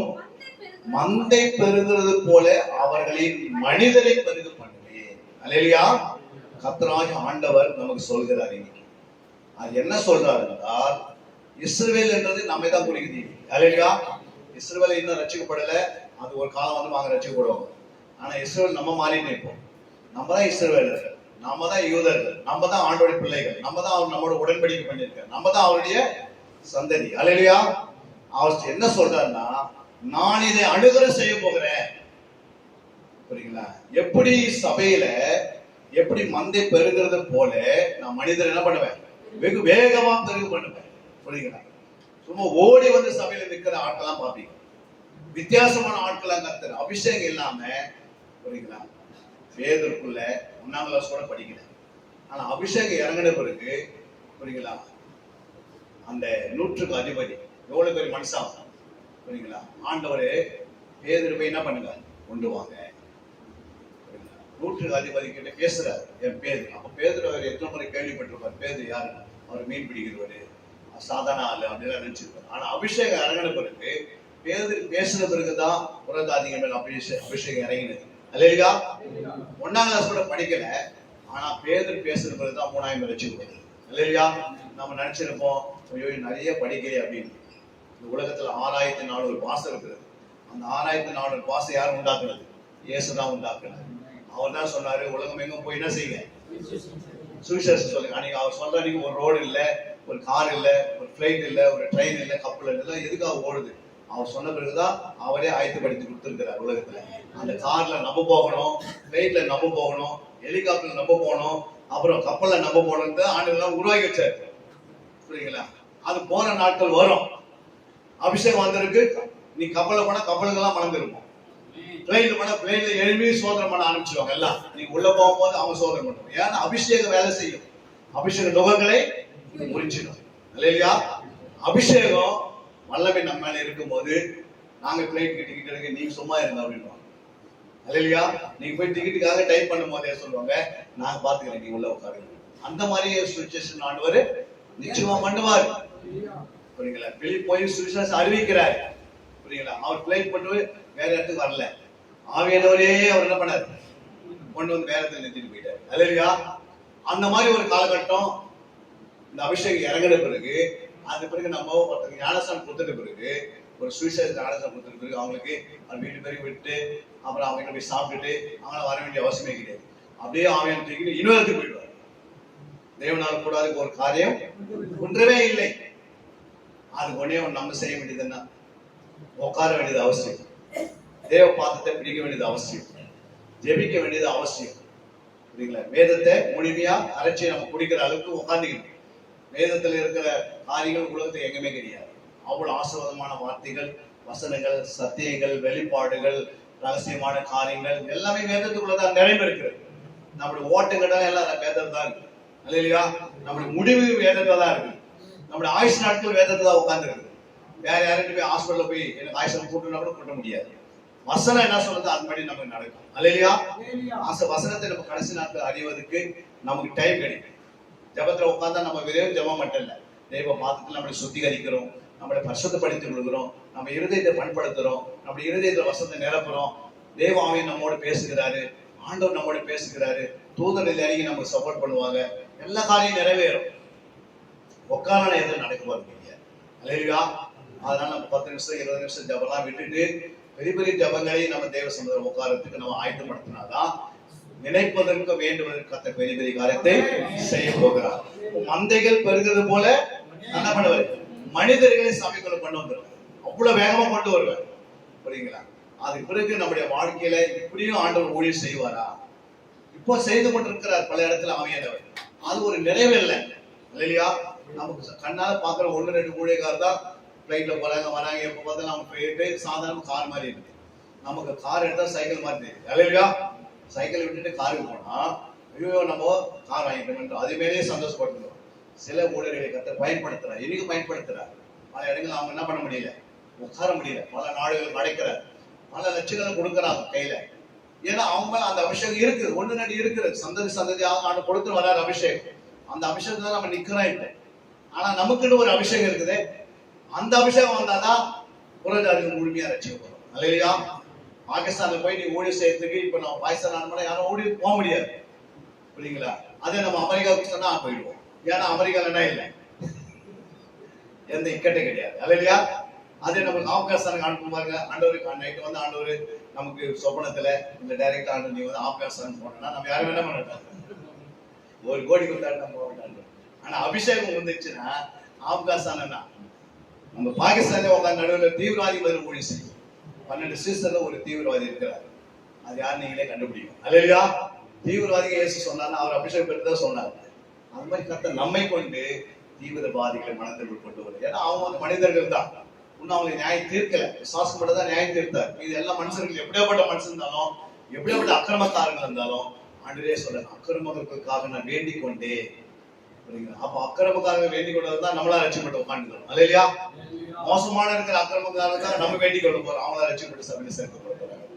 ஐந்தாவதாக நாம் பார்க்கிறோம். ஆறாவது 1 கொரிந்தியர் 3:6. 1 கொரிந்தியர் 3:6. நான் நட்டேன், அப்போலோ நீர் பாய்ச்சினான், தேவனே விளை செய்தார். அல்லேலூயா, போதும். அப்போ ஆண்டவர் என்ன சொல்றாருன்னா, தேவன் தான் விளைய செய்கிறவர். அவர் அபிஷேகம் கொடுக்காது, எதை விளைச்சல் உண்டாகாது. அல்லேலூயா, நம்ம போட்டோம்னா ஒரு மாங்க 2 மாங்க தான் பார்க்க முடியும். ஆனா ஆண்டவர் விளைய செய்தோம்னா ஒரே மரத்துல 10 டன்னே எடுக்கலாம். புரியுங்களா? ஒரே ஊர்ல அவ்வளவு ஆத்மாவை எடுத்து வரக்கூடிய தேவை தருவார். அவ்வளவு விதைகளை நாம் விதைக்க போகிறோம். காலங்கள் வரப்போகிறது, நீர் பாய்ச்சுகிற நேரங்கள் வரப்போகிறது. புரியுங்களா? எல்லா 5 விதமான ஊழியர்களும் ஒரு அக்னியை போல நடக்கும். விசுவாசிகள் சபையில இருக்க மாட்டாங்க, எல்லாம் சீசனாக மாறிடுவாங்க, ஜாமக்காரெல்லாம் மாறிடுவாங்க, எல்லாம் யுத்த வீரனா மாறிடுவாங்க. அவன் தன் வேலையை விட்டுட்டு வந்துடுவான். உங்களோட நீங்க போய் தள்ளனா கூட போக மாட்டாங்க வேலைக்கு. அந்த அளவுக்கு அவங்க மேலே இருக்கும் அபிஷேகம் மேல வந்துட்டு இருக்கு. நீங்க போபா, நீ வேலைக்கு போயிட்டு வந்தா கூட அவன் போக மாட்டாங்க. இல்லைங்க ஐயா, நான் உன் கூடவே வரேன் அப்படின்னு நீங்க சொல்லாத அவங்களே 10 பேருக்கு பின்னாடி நிற்கிற அளவு ஆயிடும். ஏன்னா அபிஷேகம் தன்னை எடுத்துக்கொள்ளும். புரியுதுங்களா? கல் எடுத்து நம்மளை அடிச்சாலும், புரியுதுங்களா? நேற்று ஒரு ஐயா மாஸ்டர் சொன்னாரு, என்னை வந்து கல்லெல்லாம் எடுத்து அடிச்சாங்க, ஆனா ஒரு பஞ்சு வந்து விழுற மாதிரி என் மேல விழுந்தது அப்படின்னாரு. என்ன விழுந்ததா? பஞ்சு மாதிரி விழுந்தது. அப்ப என்னை சுத்தி அவன் என்ன பண்ணிட்டாரு, அடி அவர் தான் வாங்கினாரு, ஆவியான எடுத்தாரு, நான் வாங்கல அடி அப்படின்ட்டு சாட்சி கொடுத்தாரு. அவருக்கு 45 வருஷம் ஊழியம் முடிஞ்சிருச்சு. அல்லேலூயா, 7 சபையில கட்டி எடுப்பிருக்காரு. 24 மணி நேரம் பிரேயர் வச்சாங்க. அல்லேலூயா, அதெல்லாம் சொன்னாரு அவர் சாட்சி. அந்த மாதிரி நம்ம அடிச்சாலும் நம்ம பஞ்சு வந்து விடும், ஆவியன் தாங்குவார். அல்லேலூயா, ஸ்தேவன் மேல ஆவியன் அவங்க அடிச்சாடி யார் மேல போய் கல் வந்தது, ஆவியன் மேல தான் இருக்கும். ஏன்னா அவர் அபிஷேகத்தை போடுகிறார். புரியுங்களா? நம்ம பாதுகாக்கப்படுகிறோம். அப்படித்தான் ஆண்டவர் செய்வார். ஏன்னா அபிஷேகம் ஒருத்தருக்குள்ள இருந்தா, புரியுங்களா, நம்ம எப்படியாப்பட்ட ஈட்டியத்தை குத்தினாலும் உள்ள போகாது. ஏன்னா அபிஷேகத்தை வல்லமை அதிகம். அதனாலதான் அபிஷேகம் ஏன் சொல்றாங்கன்னா, இந்த உலகத்துல எல்லா கடவுளுக்கும் மனுஷன் அபிஷேகம் செலுத்துறாங்க. ஆண்டவரோட நம்முடைய ஆண்டவர் மனுஷனும் மேல செலுத்துறார் அபிஷேகம். அடுத்ததாக நாம் பார்க்கிறோம் 7வது காரியங்களை. அங்கே ஓசியா 10ஆம் அதிகாரம் 12ஆம் வசனம். ஓசியா 10:12.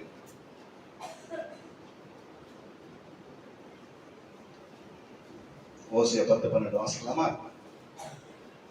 நீங்கள் நீதிக்கென்று விதை விதையுங்கள், தயவு கொத்ததாய் அறுப்பாருங்கள், உங்கள் தரிசு நிலத்தை பண்படுத்துங்கள். கர்த்தர் வந்து உங்கள் மேல் நீதியை வர்ஷிக்க பண்ண மட்டும் அவரை தேட காலமாக இருக்கிறது. இது காலமா இருக்கிறது. அல்லேலூயா, நம்ம தரிசு நிலம் என்பது நம்முடைய இருதயத்தை குறிக்கிறது, நம்முடைய ஆத்மாவை குறிக்கிறது. அல்லேலூயா, இதை நாம் பண்படுத்த வேண்டியது அவசியம். புரியுங்களா? இதை நாம் பண்படுத்தாத இருந்தா, ஆண்டவர் சொன்னார் ஆதாமுக்கு, நீ இந்த இந்த தோட்டத்தை என்ன செய்துக்கோ, ஒன்று இதை பண்படுத்து, இரண்டாவது பாதுகாத்து சொன்னார். அவன் பண்படுத்தினான், ஆனா பாதுகாக்கவில்லை. பிசாசு தந்திரமாய் சர்ப்பத்துக்குள்ள நுழைஞ்சு தந்திரமா உள்ள வந்து எவ்வளவு வந்துட்டான். புரியுங்களா? அப்போ சத்துரு வந்து நுழைவதற்கு சான்ஸ் என்னன்னா, ஆண்டவர் சொன்ன வார்த்தைக்கு நம்ம செவி கொடுக்கணும்னா சத்துரு உள்ள வந்துடும். அல்லேலூயா, அப்ப நமக்கு ஆண்டவர் சொல்ல நம்முடைய தரிசு நிலத்தை என்ன செய்யணும், நம்ம பண்படுத்தணும். ஏன்னா நீதியின் விளைச்சல் உருவாகணும். அது உருவாகுவதற்கு இருதயம் பண்படுத்தப்படலைன்னா ஒரு வசனம் உள்ள நிற்காது. எல்லாம் அதை வாந்தி பண்ணி வெளியே வந்துடும். அதனாலதான் இருதயம் என்பது, நான் சொல்றது இந்த ஆற்று சொல்ல, ஆத்மாவுக்குள்ள ஒரு இருதயம் இருக்கு. நமக்கு 3 இருதயம் இருக்கிறது. அல்லேலூயா, சாதாரண ஒரு கட்லாமீனுக்கு 5 இருதயம் ஆராய்ச்சியாளர் கண்டுபிடிச்சிருக்கும் போது சாதாரண நம்ம சாப்பிடுற மீன் கட்டா மீனுக்கு 5 இருதயம் இருக்குன்னா அப்ப நமக்கு 3 இருக்குமா இருக்காது? இருக்குமா இருக்காதுங்க? ஆவிக்கு இருதயம் இருக்குது, ஆத்மாவுக்கு இருதயம் இருக்குது, சரீரத்துக்கு இருதயம். இல்லையா? சரீரத்தை நம்ம பார்க்கணும், ஆனா ஆத்மா ஒண்ணு வெளியே இயேசு கிறிஸ்து வந்து உயிரோடு நிற்கிறார். அவருக்கு இருதயம் என்ன இருந்தது? இல்லையா? ஆவிக்கு அவருடைய சரீரம் தனியா ஆவினா அதுதான் இருதயம் இருக்கு. அப்போ ஆவிக்கு கண் இருக்குது, ஆத்மாவுக்கு கண் இருக்குது, சரீரத்துக்கு கண். சரீர கண்ணை திறந்தா அற்புதம் பார்க்கலாம். ஓ, குஷ்டோய் குணமாயிட்டார். ஆனா மனக்கணக்கு திறந்தா வேத வசனங்கள் ஆழங்களை பார்க்க முடியும். ஆவின் கண்ணை திறந்தா அங்க எலிசா பக்கத்துல கேஎஸ்சி சுத்தி என்ன பண்றது? எலிசா சுத்தி ரதங்கள் நின்று கொண்டிருக்கு, கேஎஸ்சி தெரியல. ஒரு பக்கம் எலிசா நிக்கிறாரு, மறுபக்கம் கேஎஸ்சி நிக்கிறார். கேஎஸ்சி சொல்ற ஐயோ நம்ம செத்து போனோம் இன்னைக்கு. அப்ப அவனுடைய கண்ணை திறக்கிறார். என்ன சொல்றது? சுற்றி ரதங்கள் நின்று கொண்டிருக்கிறது. அன்னைக்கு ஏசு பார்த்தார். இல்லையா? ஆவின் கண்ணை திறந்தா ஏசு ஆவின் கண்ணை திறந்தாரு. இயேசுவை பார்த்தாங்க. அப்பத்தை பெற்று கையில கொடுக்கும் போது அவன் புசித்த போது அங்க லூக்கா 24 நம்ம வாசிக்கும் 30 அவன் கண்ணு திறந்தார். ஆண்டவர் மனக்கண்களை எப்படி திறக்கிறாரு? 24:45 திறக்கிறாரு. லூக்கா 24:45 அவன் சத்தியத்தை அறிந்து கொள்ள போயிருக்காங்க. அதனால தாவீது ஜெபம் பண்றாரு, வேதத்தில் உள்ள ரகசியங்களை பார்க்க என் கண்களை திறந்தவர்கள் அவரை வேண்டுதல் செய்கிறார். அல்லேலூயா. அங்க லீதியருடைய கண்களை அப்போஸ்தலன் பவுல் திறக்கிறார் வசனத்தை கவனிக்கும்படியாக. அல்லேலூயா. நம்ம கண்ணு திறந்தா தான் நம்ம வசனம் தெரியும்.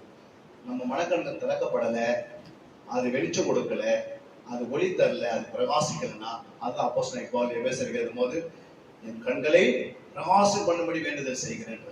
அப்ப நம்ம கண்ணு மனங்களை பிரகாசிக்கணுமே, அதுதான் பரலோகத்துக்கு போகுது. அல்லேலூயா. உள்ளான மனிதன் தான் நம்ம வெளிப்படுத்தி கொண்டிருக்கிறோம்.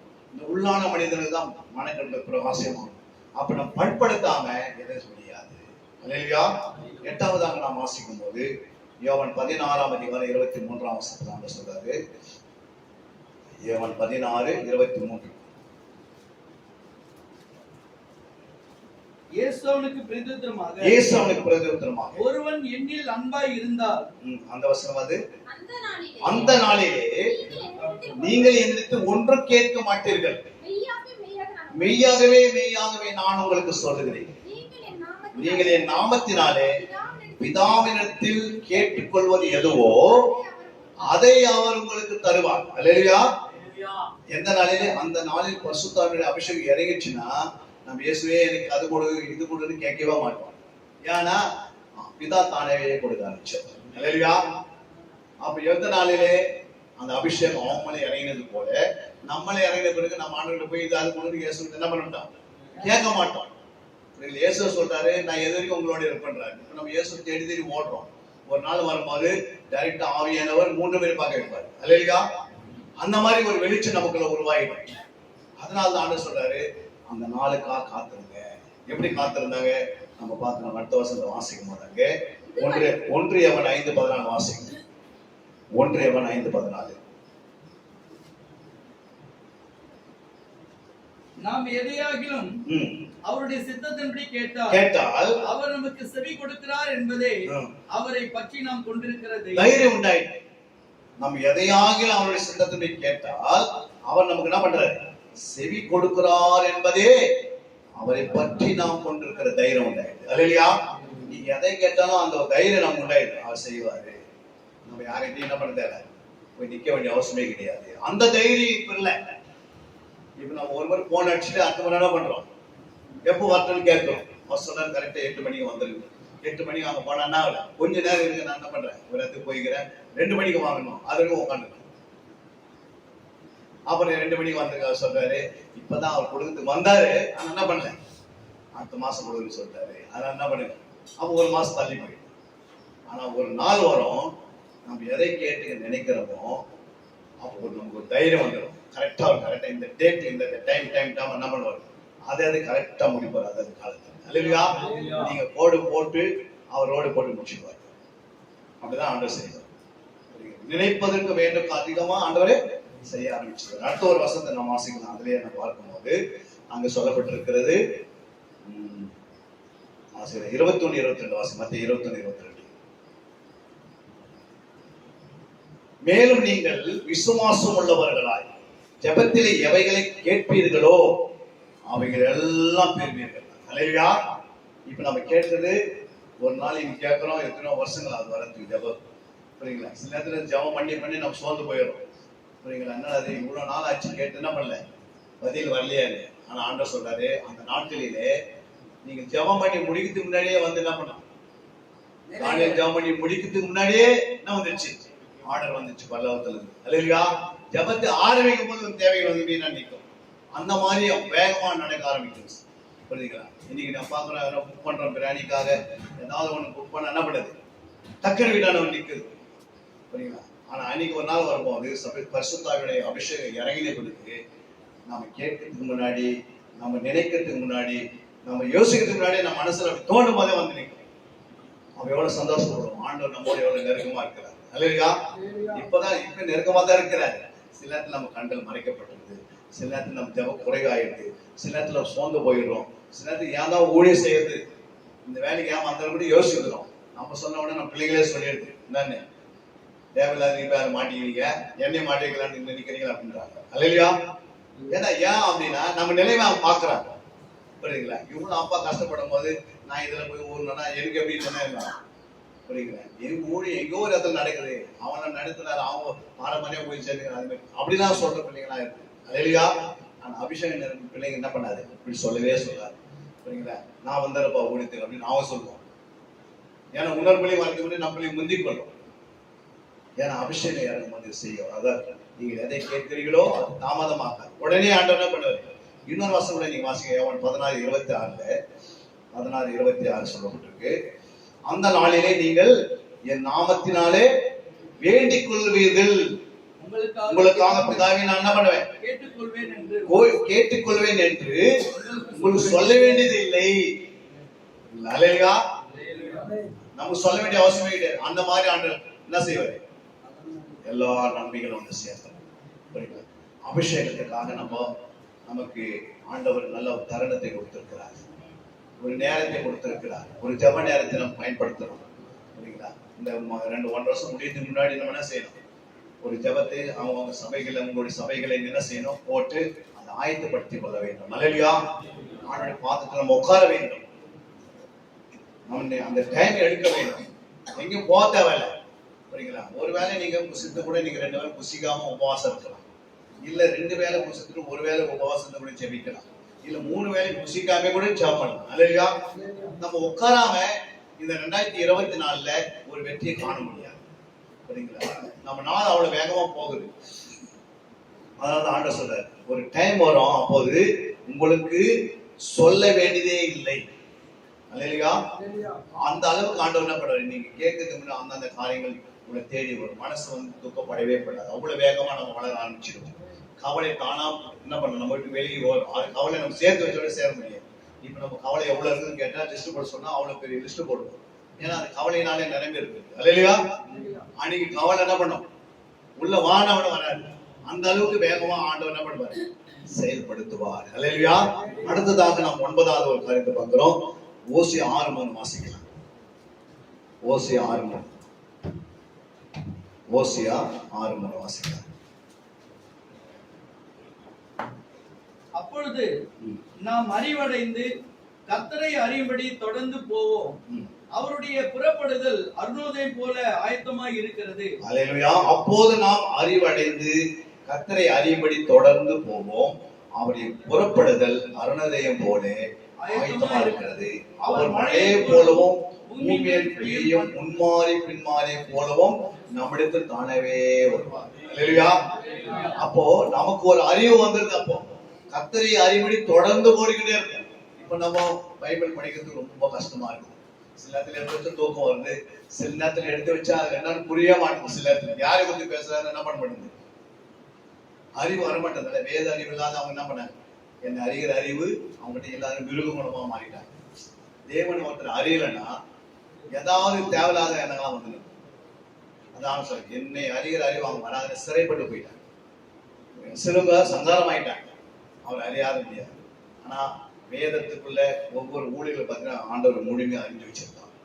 அந்த அளவுக்கு அறிவு பெறுகிறது. அல்லேலூயா. அந்த அளவுக்கு ஆண்டவர் நம்மளை உயர்த்த போகிறார். அவரை அறிவதற்காக ஓடிக்கொண்டே இருப்போம். புரியுங்களா? இன்னும் ஆண்டவரை அதிகமா அறியணும், இன்னும் அறியணும். எவ்வளவு உலகத்துல கிளர்க்கா இருக்கிறாரு, சாரி பேங்க்ல கிளர்க்கா இருக்காரு, மேனேஜரா வந்துருக்கானா, அதை குறித்து அறிய பேங்க் மேனேஜர் ஆயிருக்காரு இல்லையா? நம்ம வேதத்தை அறிய என்ன பண்ண போறோம்? நாமே இயேசு போல என்ன பண்ண போறோம்? சாயல் நமக்குள்ள வந்துடும். கிறிஸ்துவின் சாயல் அப்படியே நம்மளை பார்க்கும்போது பிசாசு பார்ப்பான். என்னன்னு, இந்த மனுஷன்கிட்ட போனா உருட்டி எடுப்பாரு. அதான் என்ன பண்ண போறேன் நான், அது வரது அவர் அந்த வரது அந்த ஏரியால வரதுபடி ஓடி ஒளிவாங்க மக்கள். ஏன்னா அசுத்தாகி தெரியும், ஒருத்தர் மேல அபிஷேகம் இருக்கிறது தானவே அது ஓடி மறைஞ்சிக்கும்.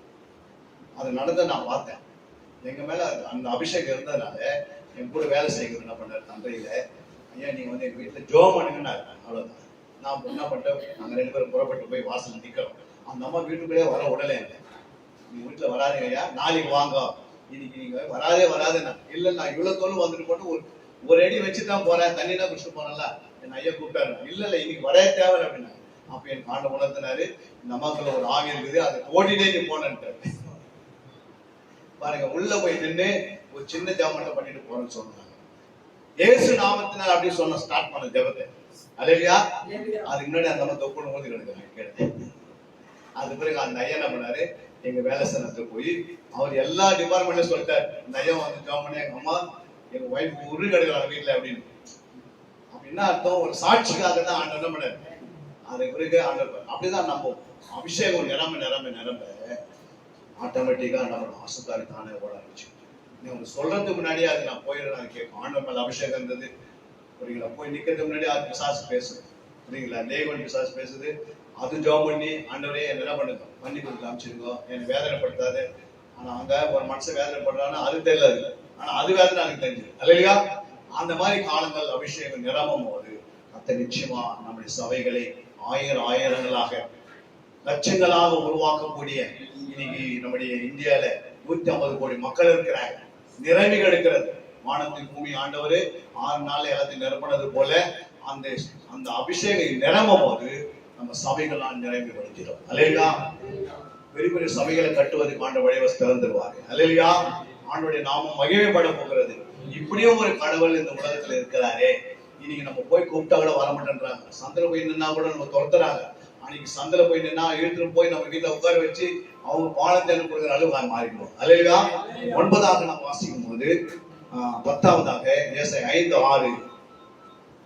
ஏசாயா 5:6. அதை பாழாக்கி விடுவேன், அதன் கிளை நறுக்கப்படாமலும் களை கொத்தி எடுக்கப்படாமலும் போவதினால் முட்செடியும் நெரிஞ்சலும் முளைக்கும், அதன் மேல் மழை பெய்யாதபடிக்கு மேகங்களுக்கும் கட்டளையிடுவேன் என்கிறார். அல்லேலூயா. ஆண்டவர் சொல்றார் அந்த இடத்துல, அதை பாழாக்கி விடுவேன், அதன் கிளை நறுக்கப்படாமலும் களை கொத்தி எடுக்கப்படாமலும் போவதினால் முட்செடியும் நெரிஞ்சலும் முளைக்கும், அதன் மேல் மழை என்ன செய்து பெய்யாதபடிக்கு மேகங்களுக்கு கட்டளையிடுவேன் என்றார். அல்லேலூயா. மழை எழாதபடிக்கு ஆண்டவர் செய்து கட்டளையிடுவாரு. அப்படின்னா என்ன அர்த்தம்? நமக்குள்ள வந்து என்ன இருக்கிறது, சொல்லப்பட்டிருக்கிறது, கலை இருக்கிறது. முட்செடியினால கசப்பு, மற்ற ஊழியர்கள் மேல போறாம எரிச்சல், அவர் வளர்ந்தனார் இவர் வளர்ந்தனார் என்று நம்ம யாருமே கசப்பு பட வேண்டிய அவசியமே கிடையாது. அல்லேலூயா. நம்முடைய இருதயத்துல சின்ன கசப்பு வச்சா கூட கிருபை போயிடும். அது பிறகு கிருபை போயிடுச்சா தட்டுன்னு போயிட்டே இருக்கணும். சண்டை புரியுங்களா? திடீர்னு யாராவது நடக்கும். ஏன் நடக்குதுன்னா கிருபை இல்லை.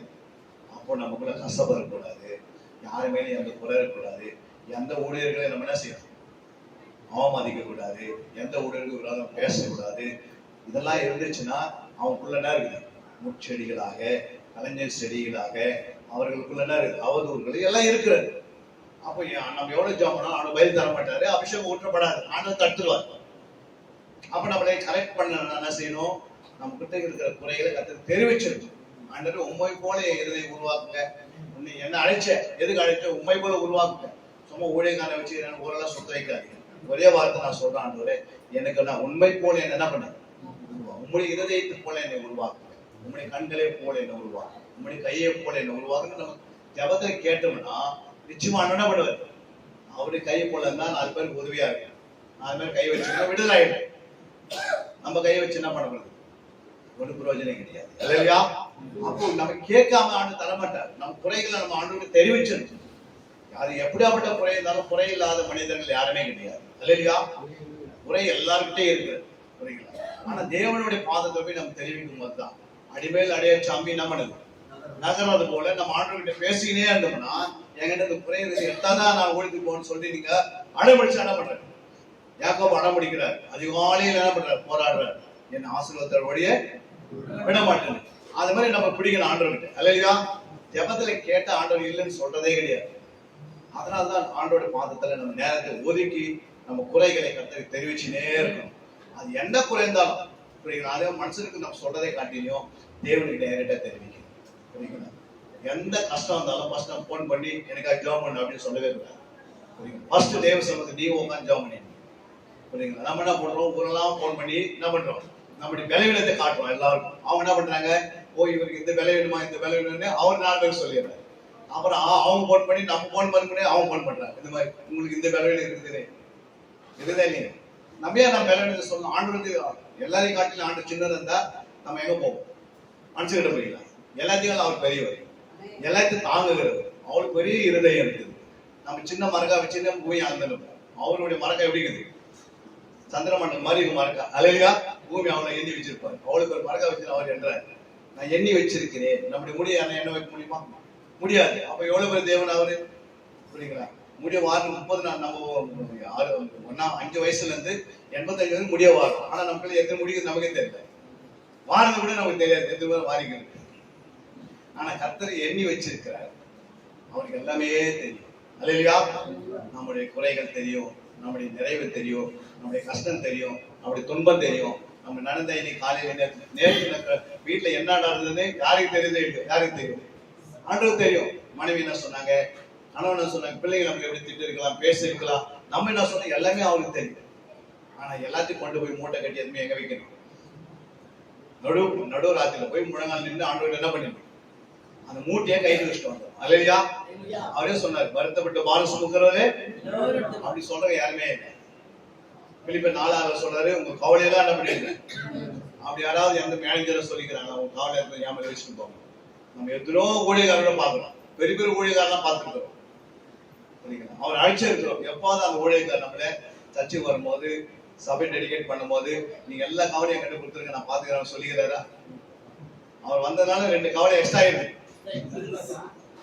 சில நேரங்கள் அல்லையா 2 கவலை எக்ஸ்ட்ரா தேவன் ஒருவர் தான் எல்லாத்துக்கும் மத்தியஸ்தர் அல்லையா நம்ம குறைகளை கர்த்தர் கொடுத்துட்டோம்னா நம்ம எப்படி இருப்போம் நம்மள கஷ்டமா இருக்காது பலவீனமா இருக்காது நம்ம இருக்கிற வேண்டிய நிலைமை நம்மளை பூரணமா என்ன பண்ணுவார் நம்ம நடந்தது வரைக்கும் நம்ம ஆயுஷ் நாட்கள் மோசையுடைய கண்களை கூட மாற்றி விடுவார் அல்லையா 120 வயசு வரைக்கும் வாழக்கூடிய சக்தியை ஆண்டு வாழ வயது நம்ம கொடுப்பார் கடுகளை போல சட்டிகளை விரிப்போம் வாழ பலனை கொடுத்துருவார் மான்களை போல உருவாக்கி கொடுத்துருவார் புரியுங்களா உங்களுக்கு 100 கிலோமீட்டர் போனாலும் தெரியாது அபிஷேகம் மேல ஊற்றுவரும் போது எல்லாமே நிறைவேறு புரியுங்களா அதுக்கு நம்ம கஷ்டத்தில் நம்ம ஓட வேண்டிய அவசியமே கிடையாது 11வது நம்ம வாசிக்கிறோம் முன்னதா இருந்த வசனம் 11ல நம்ம வாசிக்கலாங்க யோபு 29:23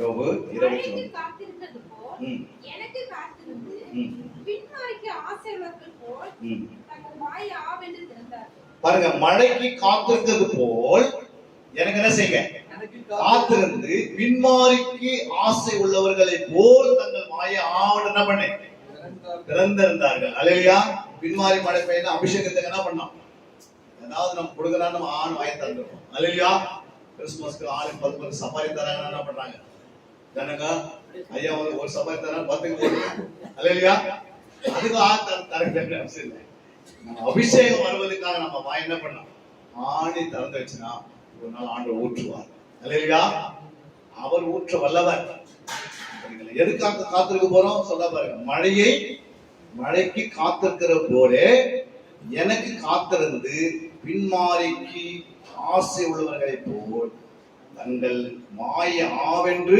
திறந்தார்கள் நம்ம ஆண்டவரை நோக்கி பார்க்கணும் நம்ம வாயை அங்கதான் திறக்கணும் இந்த பூமியில யாருக்கும் திறக்கவே கூடாது அல்லையா நம்ம வாய் இங்க அமைதியா இருக்கணும் தேவனை நோக்கி உரத்த சத்தத்தோடு பலத்த சத்தத்தோடு கண்ணீரோடு தேவனுக்கு என்ன பண்ணணும் இவர் 5:7 படி கர்த்தருக்கு தெரிவிக்கணும் புரியுங்களா 2 பிள்ளைங்களை இழந்துட்டோம் என்ன பண்ணிருக்கலாம்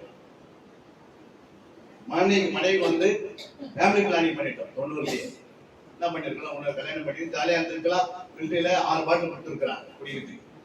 6 பாட்டில் வாங்கி குடிச்சிட்டு நல்ல பென்ஷன் வாங்கிக்கிட்டு ஜாலியா இருந்திருக்கலாம். ஏதோ ஒரு சிஎஸ்ஐல நாங்க சபைக்கு போயிருந்தோம், அங்க ஒரு மெம்பரா இருந்திருக்கோம், அவ்வளவுதான். அதெல்லாம் நினைச்சிருந்தா என்ன பண்ணிருக்கிறது, இங்க வந்து உங்க மத்தியில் பேசிருக்கீங்க. இழப்புகள் மத்தியில தான் ஊழியம் நடக்கிறது. எந்த இழப்பு இல்லாத கொஞ்சம் செய்யவே. நீங்க போய் பாருங்க, 3 வேளை சாப்பிடுறாங்க, நல்ல பணம் இருக்குது கையில, நல்ல சொத்து இருக்குது, எல்லா வழி இருக்குது, எல்லா டூல், எல்லா வசதி இருக்குது. அவன் இயேசு நல்லவன் சொல்லி பாருங்க, அவன் சொல்லி பாருங்க, அவன் என்ன சொல்றாங்க, இயேசு நல்லவர், அது உனக்கு இருக்குது, எனக்கு தேவை அப்படின்னு போயிடாது. ஏன்னா அவங்க எல்லாரும் இருக்குது. ஆனா ஒரு இழப்பாங்க இருப்பாங்க, என்ன சொல்றாங்க. அப்புறம் அந்த ஹாஸ்பிட்டலுக்கு பாருங்க, அந்த ஆபரேஷன் தேட்டருக்கு முன்னாடி இயேசு நல்லவன் அவங்களே சொல்றாங்க. நீங்க போய் ஆபரேஷன் தேட்டருக்கு போயிட்டு ஒரு ஹாஸ்பிட்டல்ல நின்னுங்க, எத்தனை பேர் ஜபத்துக்கு, எத்தனை கண்ணீருக்கு துடைக்கிறதுக்கு நம்ம ஜபமா அந்த இடத்துல இயேசு யாருன்னு தெரிஞ்சுக்கணும். புரியுங்களா? நமக்கு ஜபம் பண்ண ஹாஸ்பிட்டலுக்கு எல்லாம் வியாதிசம் மத்தியில் போதை கிடையாது. ஆபரேஷன் தேட்டர் போய் பாருங்க, வெளியே நின்னீங்கன்னா கண்ணீர் பாதையில ஓடுறவங்களுக்கு தான் ஜபம் பண்ணுவோம்.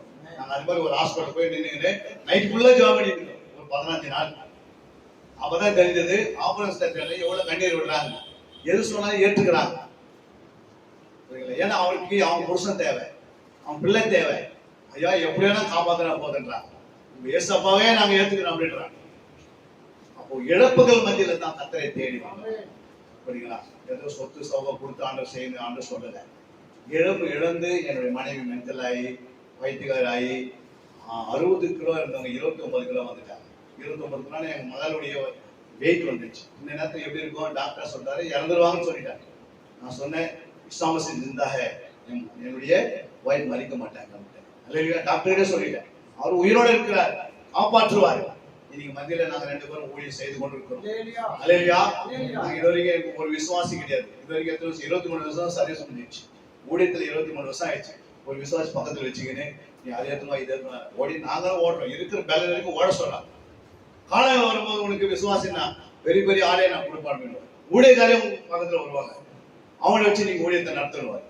சொல்ல மாட்டாங்க, அவராத முடியும்.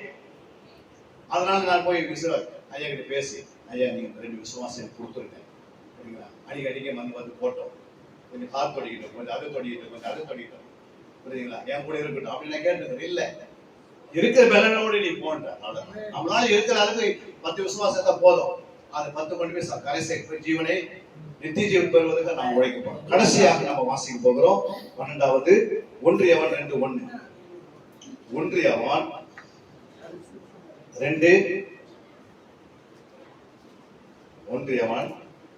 2:1 வாசிக்க. நம்முடைய பாவங்களை நிவர்த்தி செய்கிற கிருபாதர பலி அவரே, நம்முடைய பாவங்களை மாத்திரமல்ல சர்வலோகத்தின் பாவங்களையும் நிவர்த்தி செய்கிற பலியாயிருக்கிறார். அல்லேலூயா. அதனால்தான் எபிரேயர் 7:25 வாசிக்கும் போது, எபிரேயர் 7:25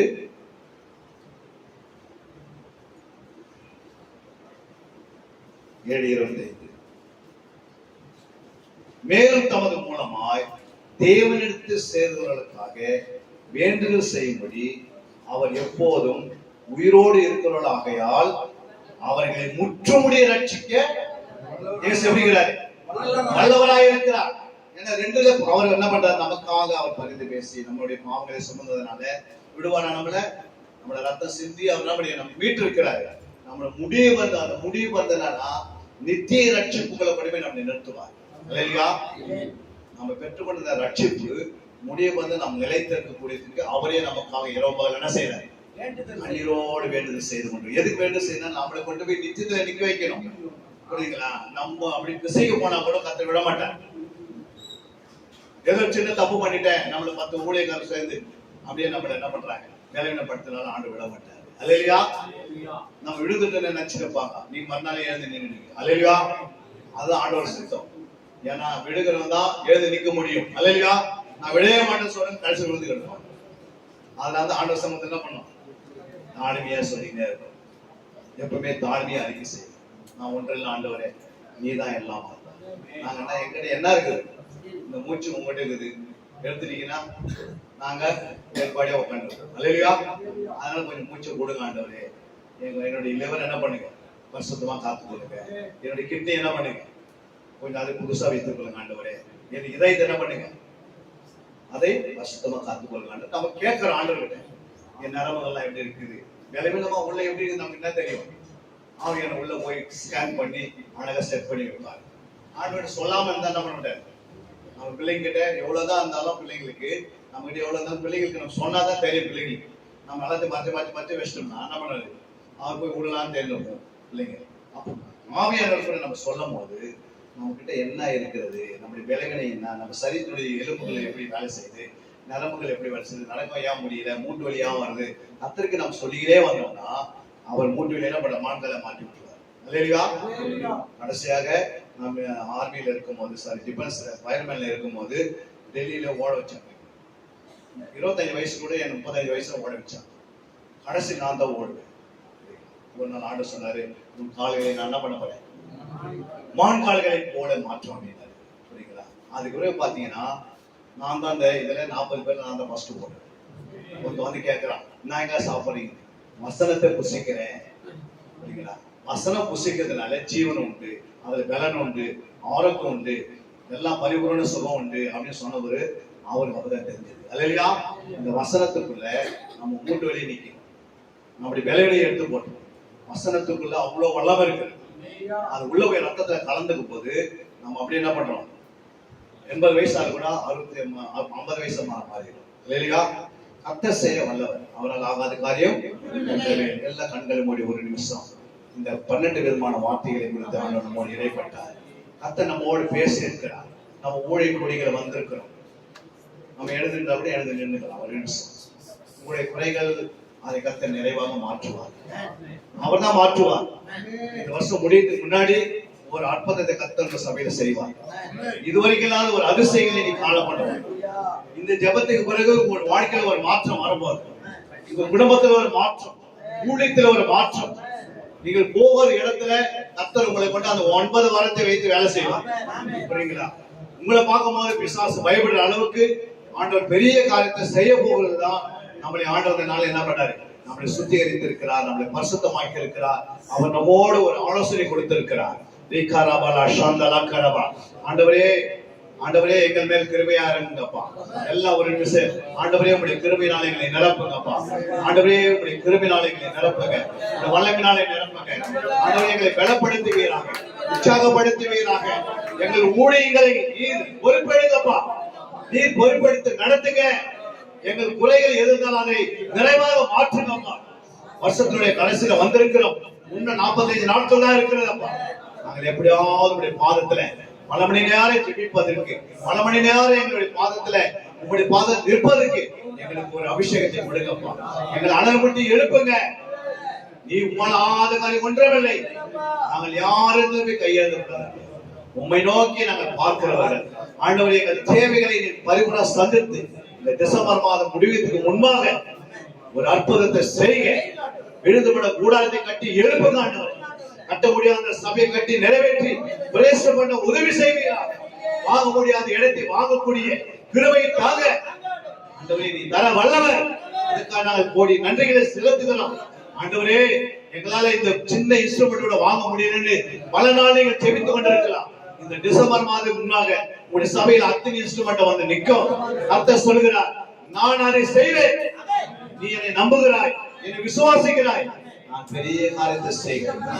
என்னால் ஆகாத காரியம் ஒன்றுமே இல்லை. நீ என்னை நம்பி வந்தபடினால் நான் உன் தேவைகளை முழுமையா சந்திப்பேன். உன் வீட்டு காரியத்தை நான் நிறைவேற்றி தருவேன். உன் சபைக்குள்ள கர்த்தருடைய வல்லமை இறங்கி வரும். ஒரு அபிஷேகம் வரும். உங்க மேல ஒரு ஜெப ஆவி வரும், ஒரு விண்ணப்பத்தின் ஆவி வரும், ஒரு மன்றாடி ஜெபத்தின் ஆவி வரும். கர்த்தர் பெரிய காரியத்தை செய்வார். எல்லா தடைகளை கர்த்தர் நமக்கு விரோதமாய் முறித்து போடுகிறார். நமக்கு, நம்முடைய குடும்பங்களுக்கு, சபைக்கு விரோதமாய் கிரியை செய்கிற எல்லா அந்தகார ஆவிகளுடைய கிரியைகளை கர்த்தர் அழித்து போடுகிறார். இனி பயப்படாதே. ஒரு ஊழியத்தில பெரிய பெரிய காரியங்கள் நடப்பதற்கு ஒரு வழிவாசல் இந்த நாளில் திறந்திருக்கிறார். நாம மையப்படுவதாக, உன் சித்த நிறைவேறுவதாக இந்த நாளில் அருமையான ஆண்டவரே, ஊழியக்காரை ஆண்டவரை அருமையான பாஸ்டர் மணிமரதையும் துணைவியாரி பிள்ளைகளையும் இந்த ஊழியை நிறைவேறுவதற்காக நான் ஊழியர்களை ஒன்றாய் கூட்டி சேர்த்து ஜெபிக்கணும், சத்தியத்தை விதைக்கணும். இன்னும் எங்கள் ஊழியர்கள் வளர்ந்து பெறுகிறோம் என்று அவர் கொடுக்கிற அந்த பாரத்தை நிறைவேற்றி நாமத்தை மகிமைப்படுத்துங்க. அந்த ஊழியர்களின் குடும்பங்களையும் ஊழியர்களையும் அளவில்லாமல் நீங்கள் ஆசீர்வதிங்கப்பா. அவனுடைய ஜெப நேரத்தை அதிகப்படுத்துங்க. தேவைகளை எல்லாம் சந்தித்து நிறைவேற்றுங்க. அடியனை கொண்டு வந்தீங்க. ஸ்தோத்திரம். நாங்கள் அற்ப பிரயோஜனம் அல்ல ஊழியக்காரர்கள். நீங்கள் தான் பெருகணும், நாங்கள் செருகணும். எங்களை முற்றிலுமா தாழ்த்தி அர்ப்பணிக்கிறோம். பெரிய காரியத்தை இயேசுவின் நாமத்தில் ஜெபிக்க நல்ல பிதாவே.